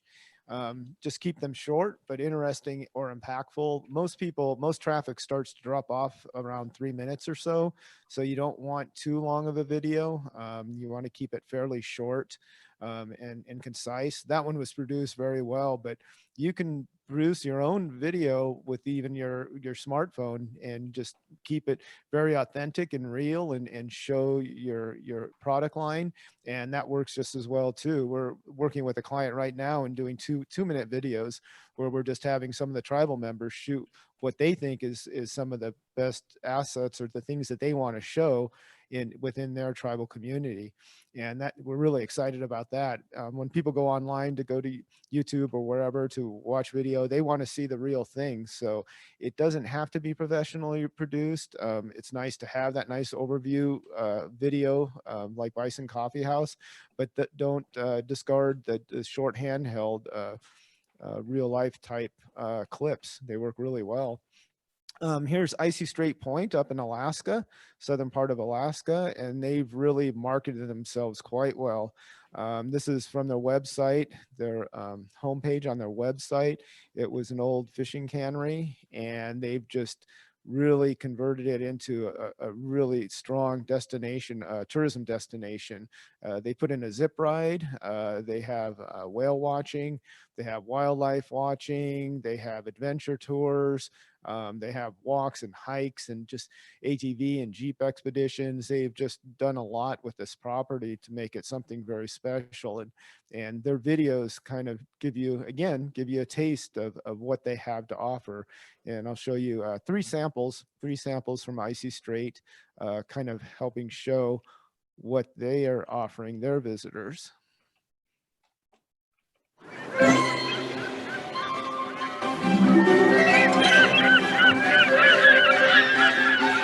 This is great. This is great. When you walk up that gangway and the first people you see and all of your guides all day, they're telling you firsthand because they live here.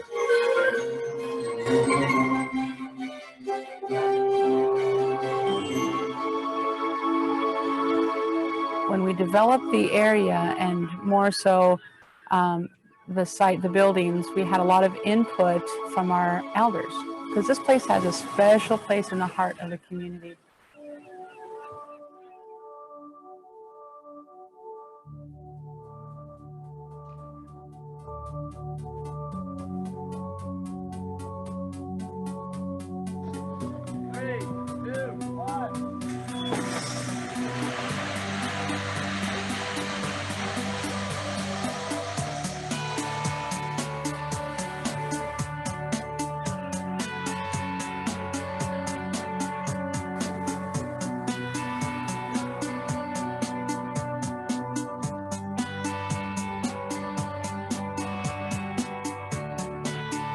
They come here looking for something. All the people who come here leave here very satisfied with what they experience.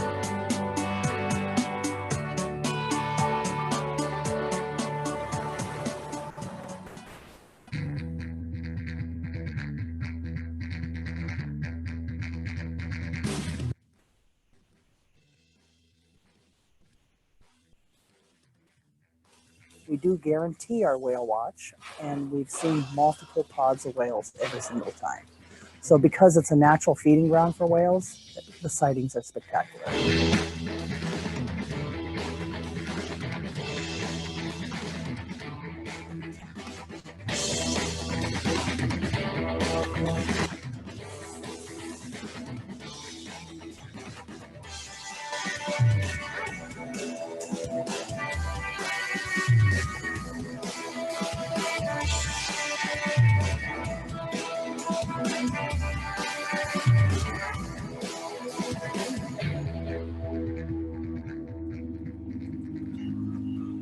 I thank the people who saw the importance of a place like Icy Strait Point.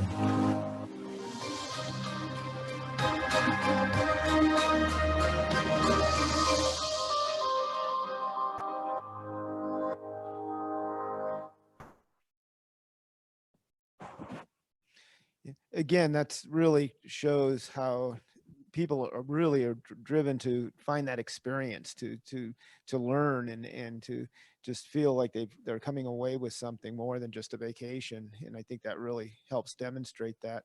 Here's another one by Icy Strait, and this talks a lot about their culture and how they convey it to their visitors.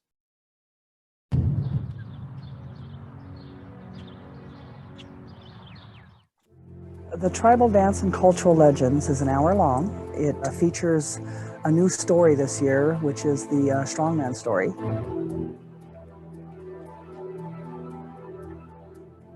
In the show, they would learn several different things of our culture, the introductions, how to introduce yourself, the different clans and tribes that we have, the regalia.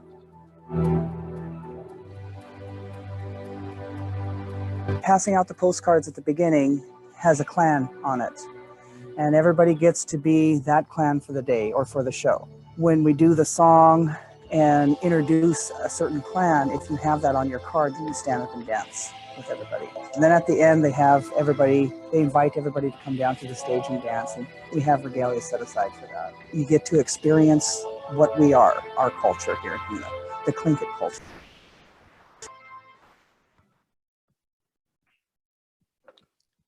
Okay, the last video I'll show for Icy Strait is the zip line. I like this one because I want to take the zip line at some point. This looks pretty exciting.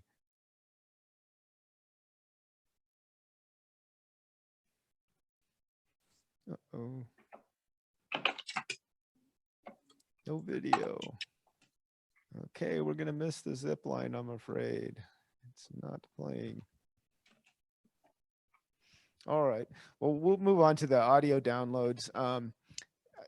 Lots of times people will forget that there's audio too that can be really, really beneficial, and there's streaming video or audios are used quite a lot. Podcast, of course, walking tours, which I'll show an example of Stewart Indian School. Yeah, the audio tours can be very, very useful, especially for people with smartphones if they're on the road traveling or hiking and they want to listen to what's around them to see and get more information. Audio works very, very well. So don't forget that that's another strong option. Here's the Stewart Indian School Cultural Center and Museum. We had helped design this website, and it features a walking tour, and Sherry Rupert has a lot of information on this. She helped spearhead this project, and what's really unique about it is she was able to interview students that attended each of the buildings at Stewart Indian School, and these buildings are beautiful. They're constructed out of stone rock masonry, and they were actually tribally cut stones they'd gotten from the nearby mountains, and they had built these buildings, and they're just beautiful. And it was like, what better way to introduce people to it than a walking tour? So when people walk this trail through the Indian School, there's numbers, indicator numbers on each one of the buildings, and you call on your cell phone and you can press the number of the building, and a student that actually attended school and was familiar with that building and went to school in that building will tell their story. And you can also download these off the website as well and have them loaded right on your phone. You can listen to them at any time. It has an interactive map on it where you can see each one of the locations and then the podcast associated with it. So here's just one of the podcasts. It's a very engaging story. My name is Elisa Tom. I came to Stewart in 1959 on a bus on Wappi Indian Reservation. It was my first time away from the reservation, and I was 12 years old. I was at Stewart from 1959 to 1965. Upon arrival, I was checked in at the dorm and checked for bugs and sores in the lavatory, as they called it back then. I was then taken to my room and assigned a room. I was number 2 and had to use this number for roll call for lining up to march to the dining hall for breakfast, lunch, and dinner. I remember as a little girl marching to the dining room, the bigger girls would call us termites. I'm not sure why. Maybe because we had to march in a line. They would say, "Here comes the termites, here comes the termites." Even my bed and dresser had the number 2 on it. I remember that the beds were in a hallway and our belongings were in our dorm room, which was shared with 3 other girls. Before we lined up to go to breakfast, we had to have our morning duties done. The beds had to be fixed just so. Our clothing and our dresses had to be folded just right, and our trash cans always emptied. If they weren't, depending on the matron, the beds would be stripped during breakfast and we would have to refix the beds. If the trash wasn't emptied, the matron would turn over the trash can and we would have to pick it up and empty it. We weren't allowed to have food in the girls' dorm, but we would sneak food into the dorm by having one girl distract the matron, Miss Morgan. And then one of the other girls would roll the food across the floor underneath her. That's how we got the food in.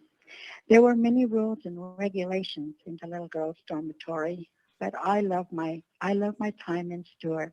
I loved it here. Stewart has a lot to do with who I am today. I was not forced to attend Stewart. I was asked by my mother. I thank her because it showed me responsibility, respect, and who I really am, an Indian. And I really love Stewart.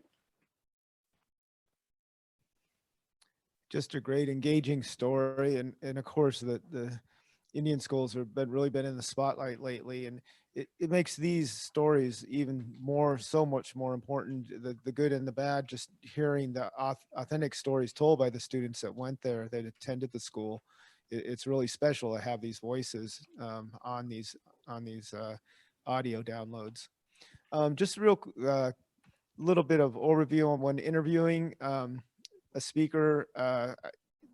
I think the best approach really is just let the speaker tell their story. Let them be as relaxed as possible. That was what was so good about the Stewart Indian School audios as well. All those interviews were done over the phone. They were done while they were at home, and so they were relaxed and they were just basically telling their story. It was unscripted, and I think that makes the most strongest, most impactful impression is just hearing those stories. And again, it goes back to a little bit what I was discussing with the websites too, is really emphasize your storytellers. They're the ones that can really convey your heritage and your culture. And so kind of, you can, kind of start them off and ask some questions. And if there's something that you want to learn about and have them convey, of course, that's great, but let them do the speaking.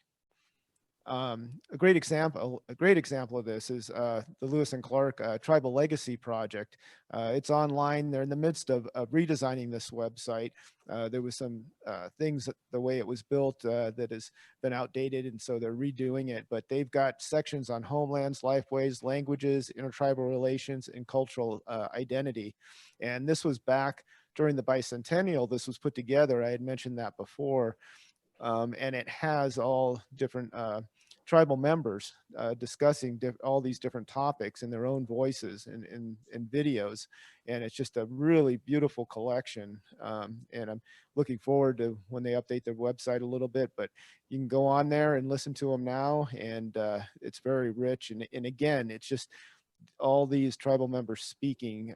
So the interviewing process is just pretty much letting them tell their story. And here's, of course, Stacia. Lots of times you'll have someone that's a great speaker, and Stacia's one of them. And there isn't a lot you need to do as an interviewer to get them to talk about their business or talk about their programs. And we'll just play a minute or two of this. Hello, my name is Wally Wong from Notes from the Underground. I'm here with Stacia and her wonderful Native American shop. So can you tell us a little bit about your store? Yes, Tatsala. Good afternoon. My name is One Who Takes Care of Water, also known as Station Morphine. Tatspa'ain, welcome. Right now we are standing in Traditions Gift Shop, in which we opened about 5 months ago. And if you look over here to our right, you'll notice that there's a sign that says Nez Perce Tourism, established in 2019. So my original company that I began in 2019 was a tourism agency, and it's all completely authentic travel, indigenous travel, led by Nimipu, which is Nez Perce. And so this has been a wonderful opportunity for us to be able to share our story from our own perspective, in which for hundreds of years, it has been the very colonial perspective of our story shared with the world. And so this is our time to step forth as Nimipu and to be able to share our story from our perspective, from our language, from a place of healing, and from our land. And so this is really important to us. But as we all know, about a year ago, COVID-19 hit the world. And so I had to be very strategic in what we were going to do with tourism. And so what we did is we opened up a gift shop, and this has just been the people's place. People come and gather here, they sell here, they trade here. They're able to receive and buy merchandise, beadwork, dentillia shell, quill work.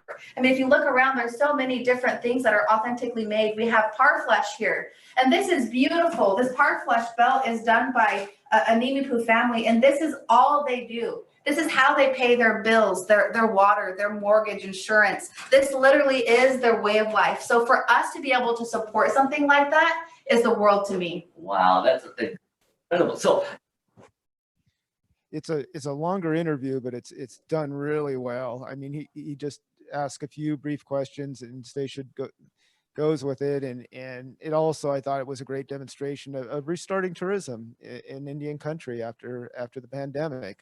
I mean, taking an innovative approach and hitting it with a lot of energy and enthusiasm. And I think it's time we can all start to rebuild here. Once you have your videos, and again, I was talking about, you can also do handheld videos, just little features. It doesn't have to be polished as the ones that I showed. But where do you feature that video content? There's a lot of different places. And again, I talked about the importance of it being on a website, and how it can draw more traffic to your website. The Confluence Project, they have a beautiful library full of audio and video on their web page or on their site. And it's all categorized, and you can kind of filter through it and watch and listen and hear all the different, a lot of different tribal elders talk on here. And it's a great collection. And it's very clean, very user friendly. Again, it's just like going into the library and looking for different sources. Consumers love seeing videos on social media. That's the biggest way to really blast it out there. That's what's kind of good with a website. If you post it on YouTube, which is social media, of course, and then you can embed it onto your website. So it kind of works in both directions. It helps draw traffic to your website, and then it also to your social media and back and forth. So sharing across all platforms is very, very important. Social video generates 1,200 more shares in text and image content combined. So that just shows the importance, like what I was talking about at the very beginning of the presentation, just how much the increase of video is happening on the internet. It's just so much more engaging, and it's video is a consumer's favorite type of content to see. And these are the big social media platforms that that most of the videos are posted on. YouTube, of course. There's also Vimeo. A lot of people post their videos on Vimeo as well. It's similar to YouTube. Some more professionals use it, but YouTube has a lot more content right now. Facebook, of course, is very popular, as is Instagram. Instagram, I noticed recently, it used to be all photography, but recently it's been a lot more videos.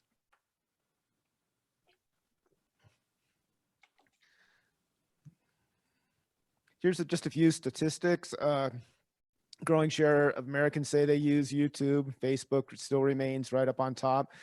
Similar to what I said before, you can see that the statistics there. The percent of U.S. Adults who say they use the different social media platforms. YouTube is the highest up there. And again, share. That's a very important thing. Just share the content across all platforms. All the most popular social media platforms allow video uploads, so just share. That creates just more viewers, and it strengthens all your different networks and outlets. And when choosing social media options, think about your audience. TikTok has been on the news a lot lately, and most adults are under 30 are more likely to use Instagram and Snapchat and TikTok. So that if you're looking for a younger audience, you might want to consider those platforms. But if not, YouTube and Facebook is still very, very popular.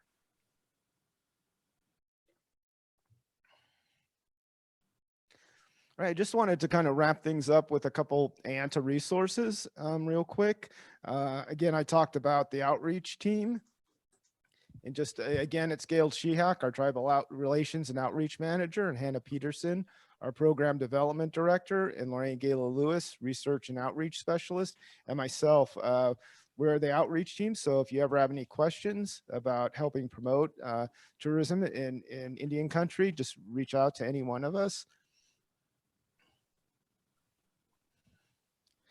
And I've also put together, if you go to AIANTA.org, Lewis and Clark, you'll find that Lewis and Clark page, which also has my tip sheet on it, and the video of Sherry and a lot of other resources, the background and history of the last bicentennial, all the background for the Lewis and Clark project is on that page. And again, just feel free to reach out if you have any questions. And Sherry had mentioned the webinar series. Again, that's by Gail and Monica and Maureen and Bianca, manage most and present at most of all those webinars. And that's part more of the AIANTA team. And we have webinars going on all the time, and past webinars are available for download at aianta.org. So if you want to catch up on some of the other webinars that we've had in the past, it's a great resource, and we've had some excellent speakers. And if you go down through the list, it's organized very well, very user-friendly. You can see all the different speakers. We've had a lot of tribal speakers, and you can see how they've gotten involved with tourism. This is a new project, and again, this is when I said I was so impressed with the AIANTA and all the work that they've done over the years. They're always coming up with new products and new things to put out there, and this is a new one. What's new in Indian Country Tourism webpage? It's at aianta.org, and it's going to have feature stories throughout the year and what's new and what's current, and especially very important right now with everything opening up. So take a look at that too. Visit these websites, spend a little time perusing them, and if you have any input or anything that any questions or anything that you would like to see in some of these websites, reach out to us. We'd be glad to help you. So that's it for me. That's the third and final presentation. I appreciate everybody's patience at the beginning, and thank you for your attention.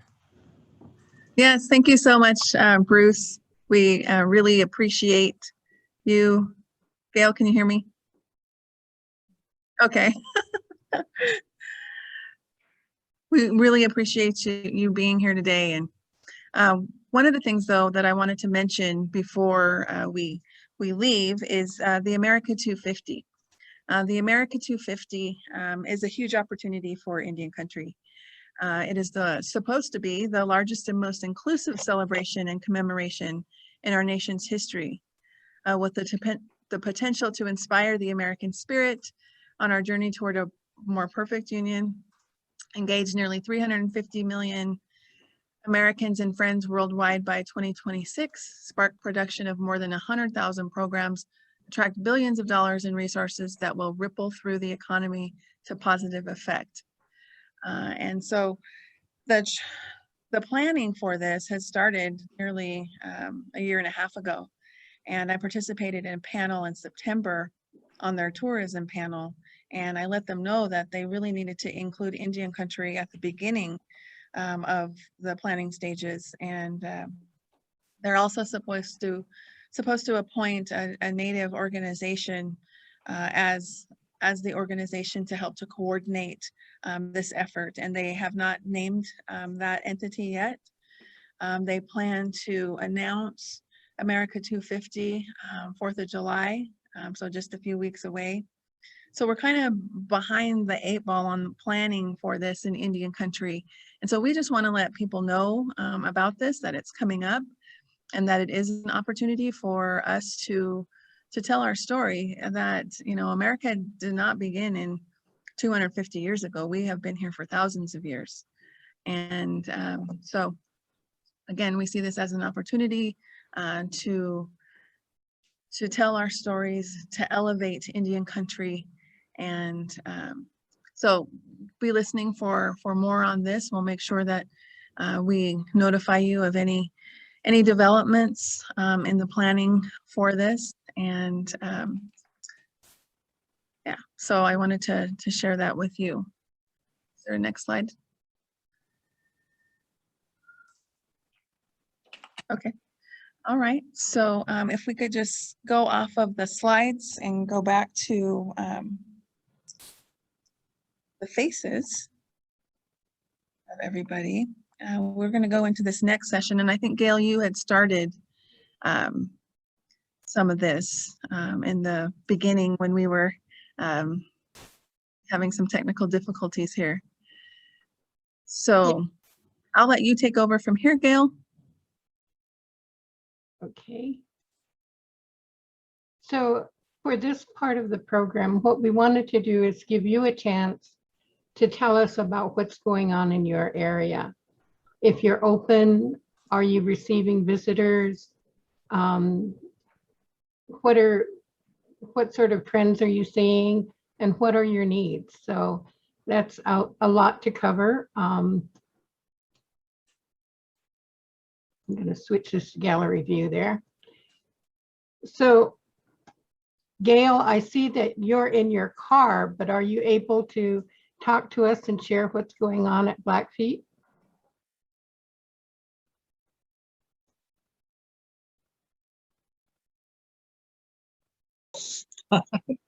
Hi. No, I'm not in my You're car. not in That your was the car. picture. It's a great picture. Yeah, thank you. Well, hi everybody. From Blackfeet Country in Montana. Appreciate the webinar. Good information. I hope there's some tribes on that doesn't really have anything established, so that got some good ideas on what to do. But a lot of that thing is getting a push and getting technical help, which is really hard. Bruce, what is it? Bruce Rettig is the your marketing specialist, and you know, like up here in the counties, glacier counties, they pay bed taxes and stuff like that. They have DMOs, and so I see Bruce Rettig as being a DMO for AIANTA, and a lot of the tribes don't do that. And so it was a great presentation, but I think it would be nice if AIANTA could help lead some of the tribes along with that, with Bruce's expertise in doing some of that stuff, because the stuff that you guys are doing is awesome on that. But to walk the other tribes along that don't have that capabilities. But anyway, up here in Montana, we opened up. A lot of people were getting vaccinated. I seen a couple, about a month ago, I think I heard on national news, it said 40% of the nation was vaccinated. And it's probably higher now. And also on national news, I heard that they were calling it revenge traveling or revenge tourism. And people were just getting out and going. They didn't care where they were going or how much gas was. They were just getting out to go. So that's what's happening here. Glacier National Park has allocated so many passes to get in there. People line up at the park entrances or waiting or hoping to get passes to get in there and their campgrounds. The overfill is coming to the reservation and on the west side, West Glacier. Salish Kootenai is on the west side as well, but their campgrounds are a little further from West Glacier. But we have 2 campgrounds to the north of the east entrance of Glacier National Park. And I think we have a KOA in that area, and 4 or 5 private campgrounds that are all full. They're doing well. We don't have any problems with, I guess, with guests right now. But each week has been busier. We've noticed more and more people coming in. The same time, I can't say last year, the same time, more people, more than 2 years ago when we were at a normal operating time. And things are just picking up with there. I guess we got 2 good SAM status campgrounds. Chewing Black Ones is one of our major shining stars. They have full hookups to primitive.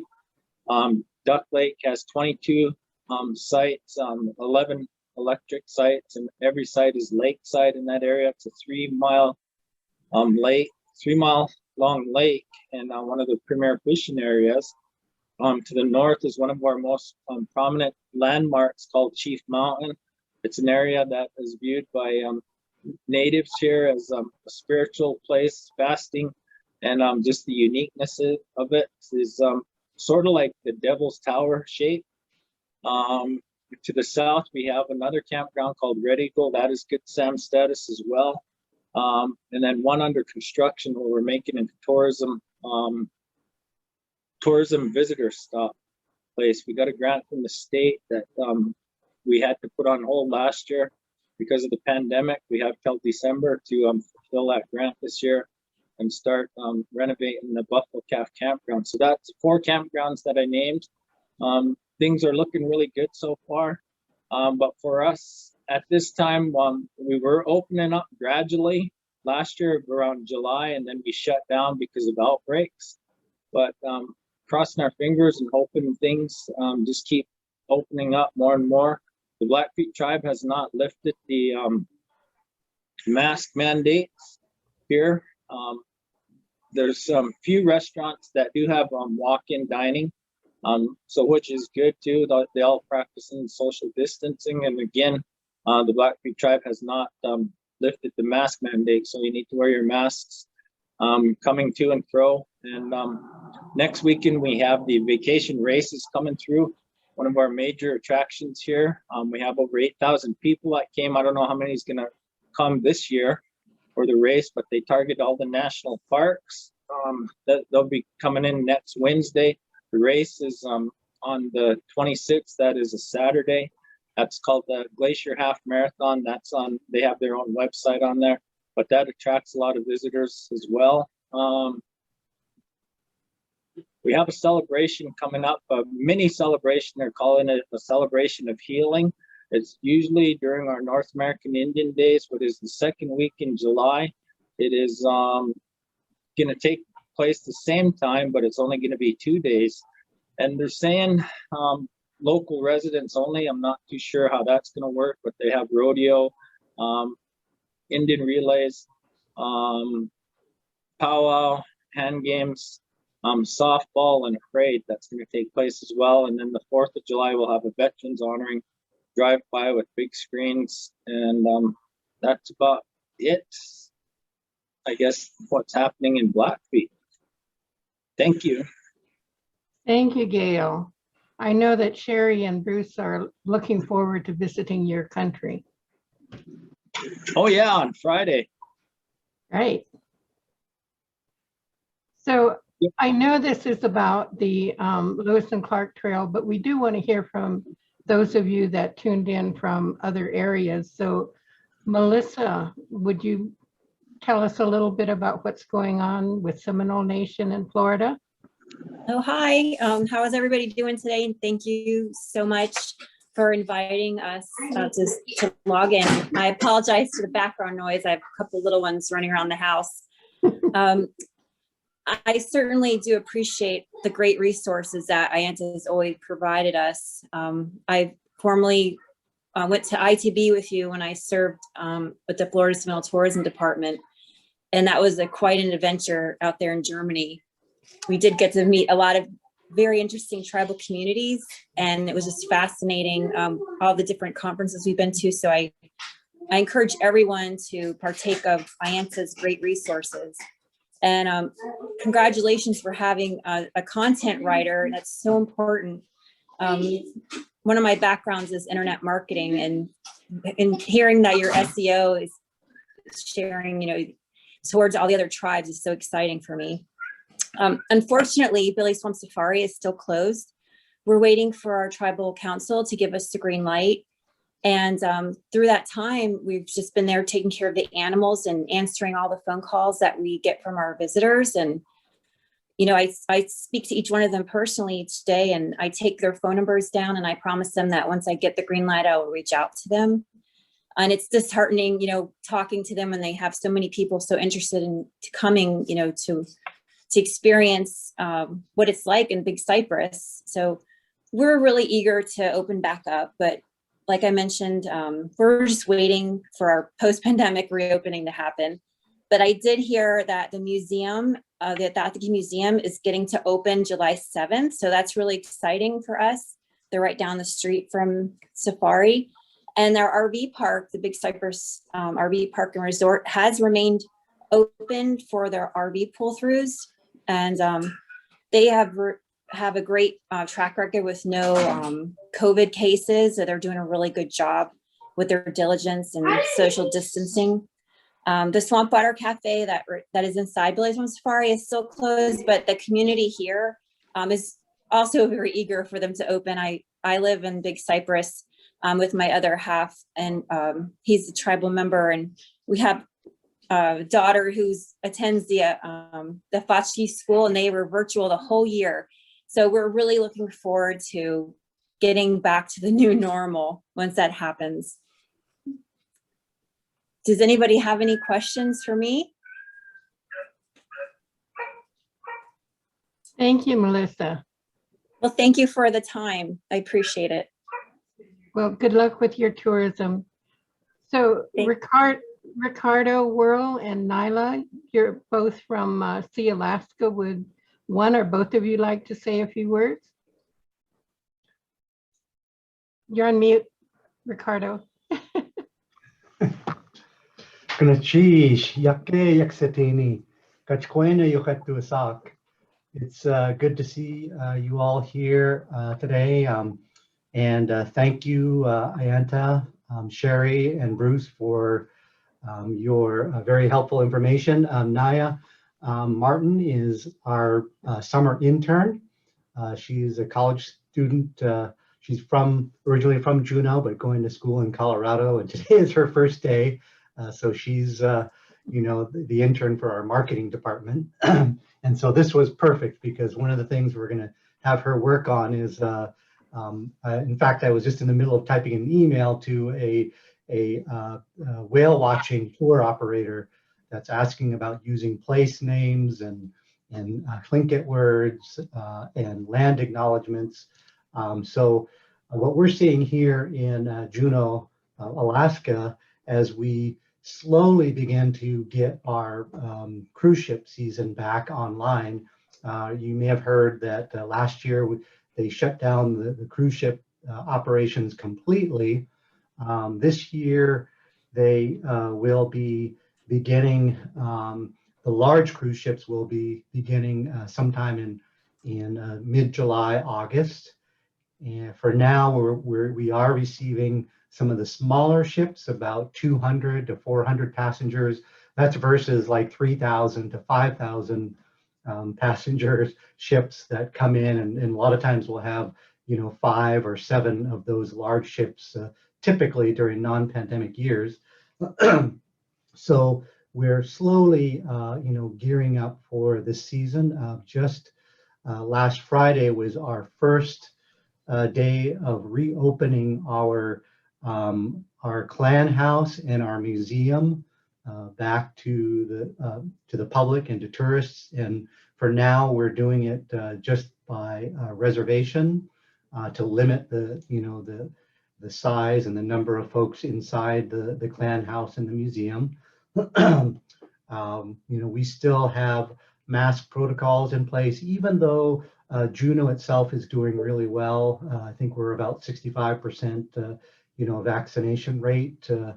But Alaska for all this spring had been promoting itself as a safe destination. We weren't certain what to expect, and so the Downtown Business Association, it's sort of a mixed bag. Some places require masks, others do not. We're playing it safe, because we have elders who may be at risk even though they're vaccinated. And a lot of us have young children who also are not vaccinated. But like I mentioned, we are receiving a lot of demands from the tour operators. So fishing charters, whale watching, bike and kayaking tours, helicopter tours.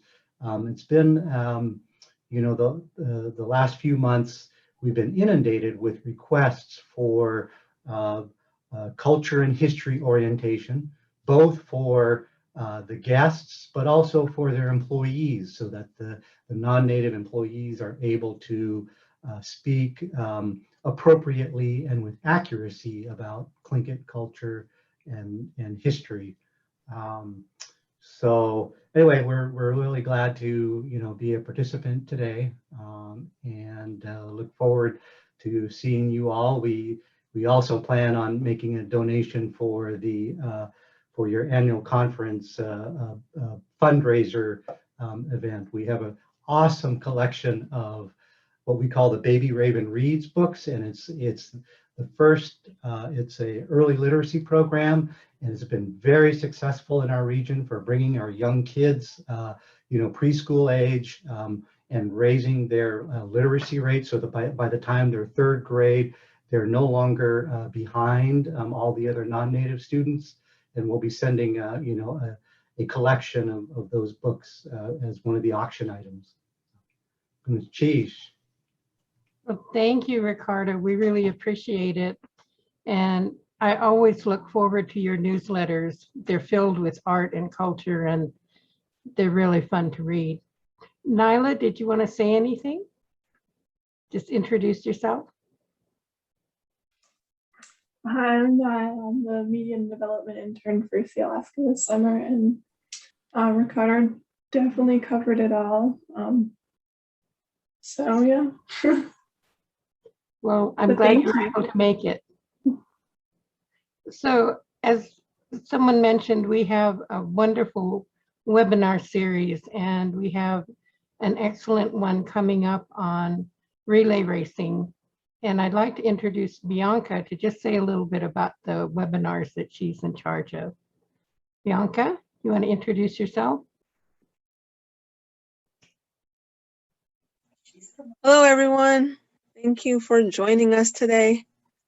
And yes, we have the excitement of Indian Relay Horse Racing coming up on Tuesday, June 22nd at 10 a.m. Mountain Time. And I did put the registration link in the chat. So if you'd like, go ahead and click on that, register. But as one of America's oldest known sporting competitions, the Indian Relay dates back to more than 400 years to when the horse was first reintroduced to the native cultures of the Americas. This exciting extreme sport is currently experiencing a surge in popularity with tribal nations throughout Washington, Oregon, Idaho, Montana, South Dakota, and beyond hosting relay teams in competitive events around the country. So this should be a really good webinar. We have our guest speakers, our panelist, Calvin Ghost Bear from the Oglala Lakota Nation. He's the president of the Horse Nation's Indian Relay Council. We also have Jamie Howard, who is the owner of Running Colors Queen. Is that how you say it, Gail? And then our moderator is Gail Shehag, who is our Outreach and Tribal Relations Manager. So yes, please register, and for more information, visit our AIANTA website /webinars for future webinars as well. Thank you, Gail. Thank you. And then Lorraine, our other teammate, if you'd be willing to introduce yourself. Lorraine is the one who's always trying to contact people and set up our conference calls and help put together the itinerary. Lorraine? She's really good at it. She's trying to get on now.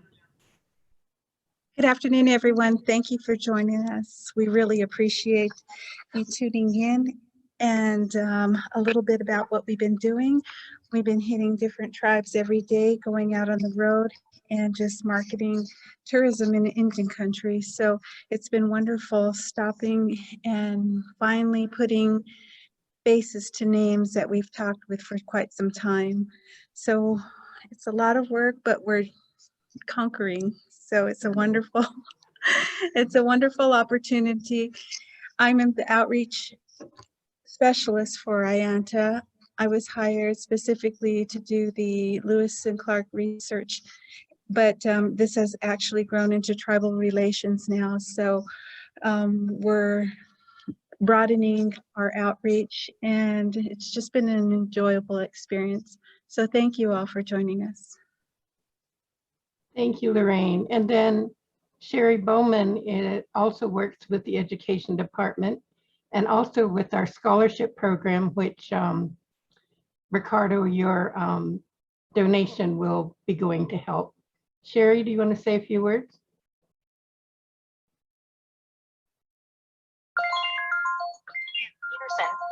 Sherry actually just stepped out of the office. Sorry about that, Gail. That's okay. Well, I know she's very grateful. She takes special care of those students that get the awards. So thank you all. I'll turn it back to Sherry now. Thanks, Gail. Well, it takes the whole team to make something like this happen. So I want to say thank you to the team, but also thanks to the Coeur d'Alene Tribe, the National Park Service, Lewis and Clark National Historic Trail, And a special thank you to the Coeur d'Alene Casino and Hotel. They have hosted us here today. They have been gracious hosts, giving us a tour of their casino resort. We went up to the golf course and going to have dinner tonight with some of the members. So we are, as Lorraine said, out on the road and bringing this training to as many people as we can. We know it's important to get this information out, especially now that things are starting to reopen. I just want to thank all of you for being here today. We appreciate you, and I would say safe travels home, but you're already home. So you take care. We'll see you next time.